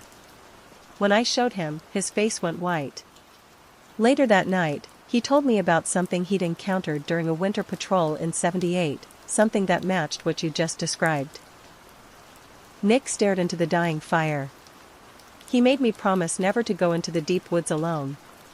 Said some places weren't meant for people. A chill ran through me that had nothing to do with the night air. Why didn't you ever tell me this before? Would you have believed me? He shrugged. Besides, I thought he was just trying to scare me, keep me from wandering off. It wasn't until right now, hearing your story, that I realized he'd been telling the truth. We sat in silence as the fire died completely, leaving us in darkness broken only by the distant pinpricks of stars between the tree branches. Neither of us slept much that night. I left Mount Rogers without a single photograph, yet I feel no urge to go back and collect proof. Life's precious enough without tempting the unknown. That morning taught me all I needed to learn, and I haven't walked the same since. Last month, I came across a news article about a hiker who had gone missing along a remote section of the Appalachian Trail in southwestern Virginia, less than 20 miles from where I'd had my encounter. The search was called off after 2 weeks with no sign of the missing man. The article noted it was the third disappearance in that general area over the past decade. I thought about contacting the authorities, sharing what I knew, but what could I tell them? That I'd seen something impossible? That I believed some unknown predator was hunting in those mountains? They'd dismiss me as a crank, or worse, someone interfering with a serious investigation. Instead, I posted anonymously on a hiking forum frequented by Appalachian Trail enthusiasts. I didn't mention my encounter, just a general warning about that specific section of trail, suggesting hikers travel in groups and avoid camping there. Some days I convinced myself that what I experienced was just an unusually large black bear, my fear-addled mind supplying impossible details. Other days, usually in the darkest hours before dawn, when my nightmares have driven me from sleep, I know with bone-deep certainty that what hunted me was something science has yet to classify. Either way, I've made my peace with not knowing for certain. Some mysteries are better left unsolved. Some territories better left unexplored. The wilderness has teeth and claws we've forgotten to fear in our modern world, predators that have learned to avoid human detection through centuries of careful adaptation. I still have the hiking boots I wore that day. The left one bears 3 parallel scratches across the heel, marks left when the creature's claws barely missed my ankle during that final chase. Sometimes I take them out of the closet and run my fingers along those scratches, reassuring myself that it wasn't all a hallucination. The footprints I found that morning weren't just impressions in mud, they were a boundary line I unknowingly crossed, a warning I failed to heed. They marked the edge between the world as I understood it and a deeper, older reality that exists in the shadows of our knowledge. Whatever walks those woods belongs there. I do not.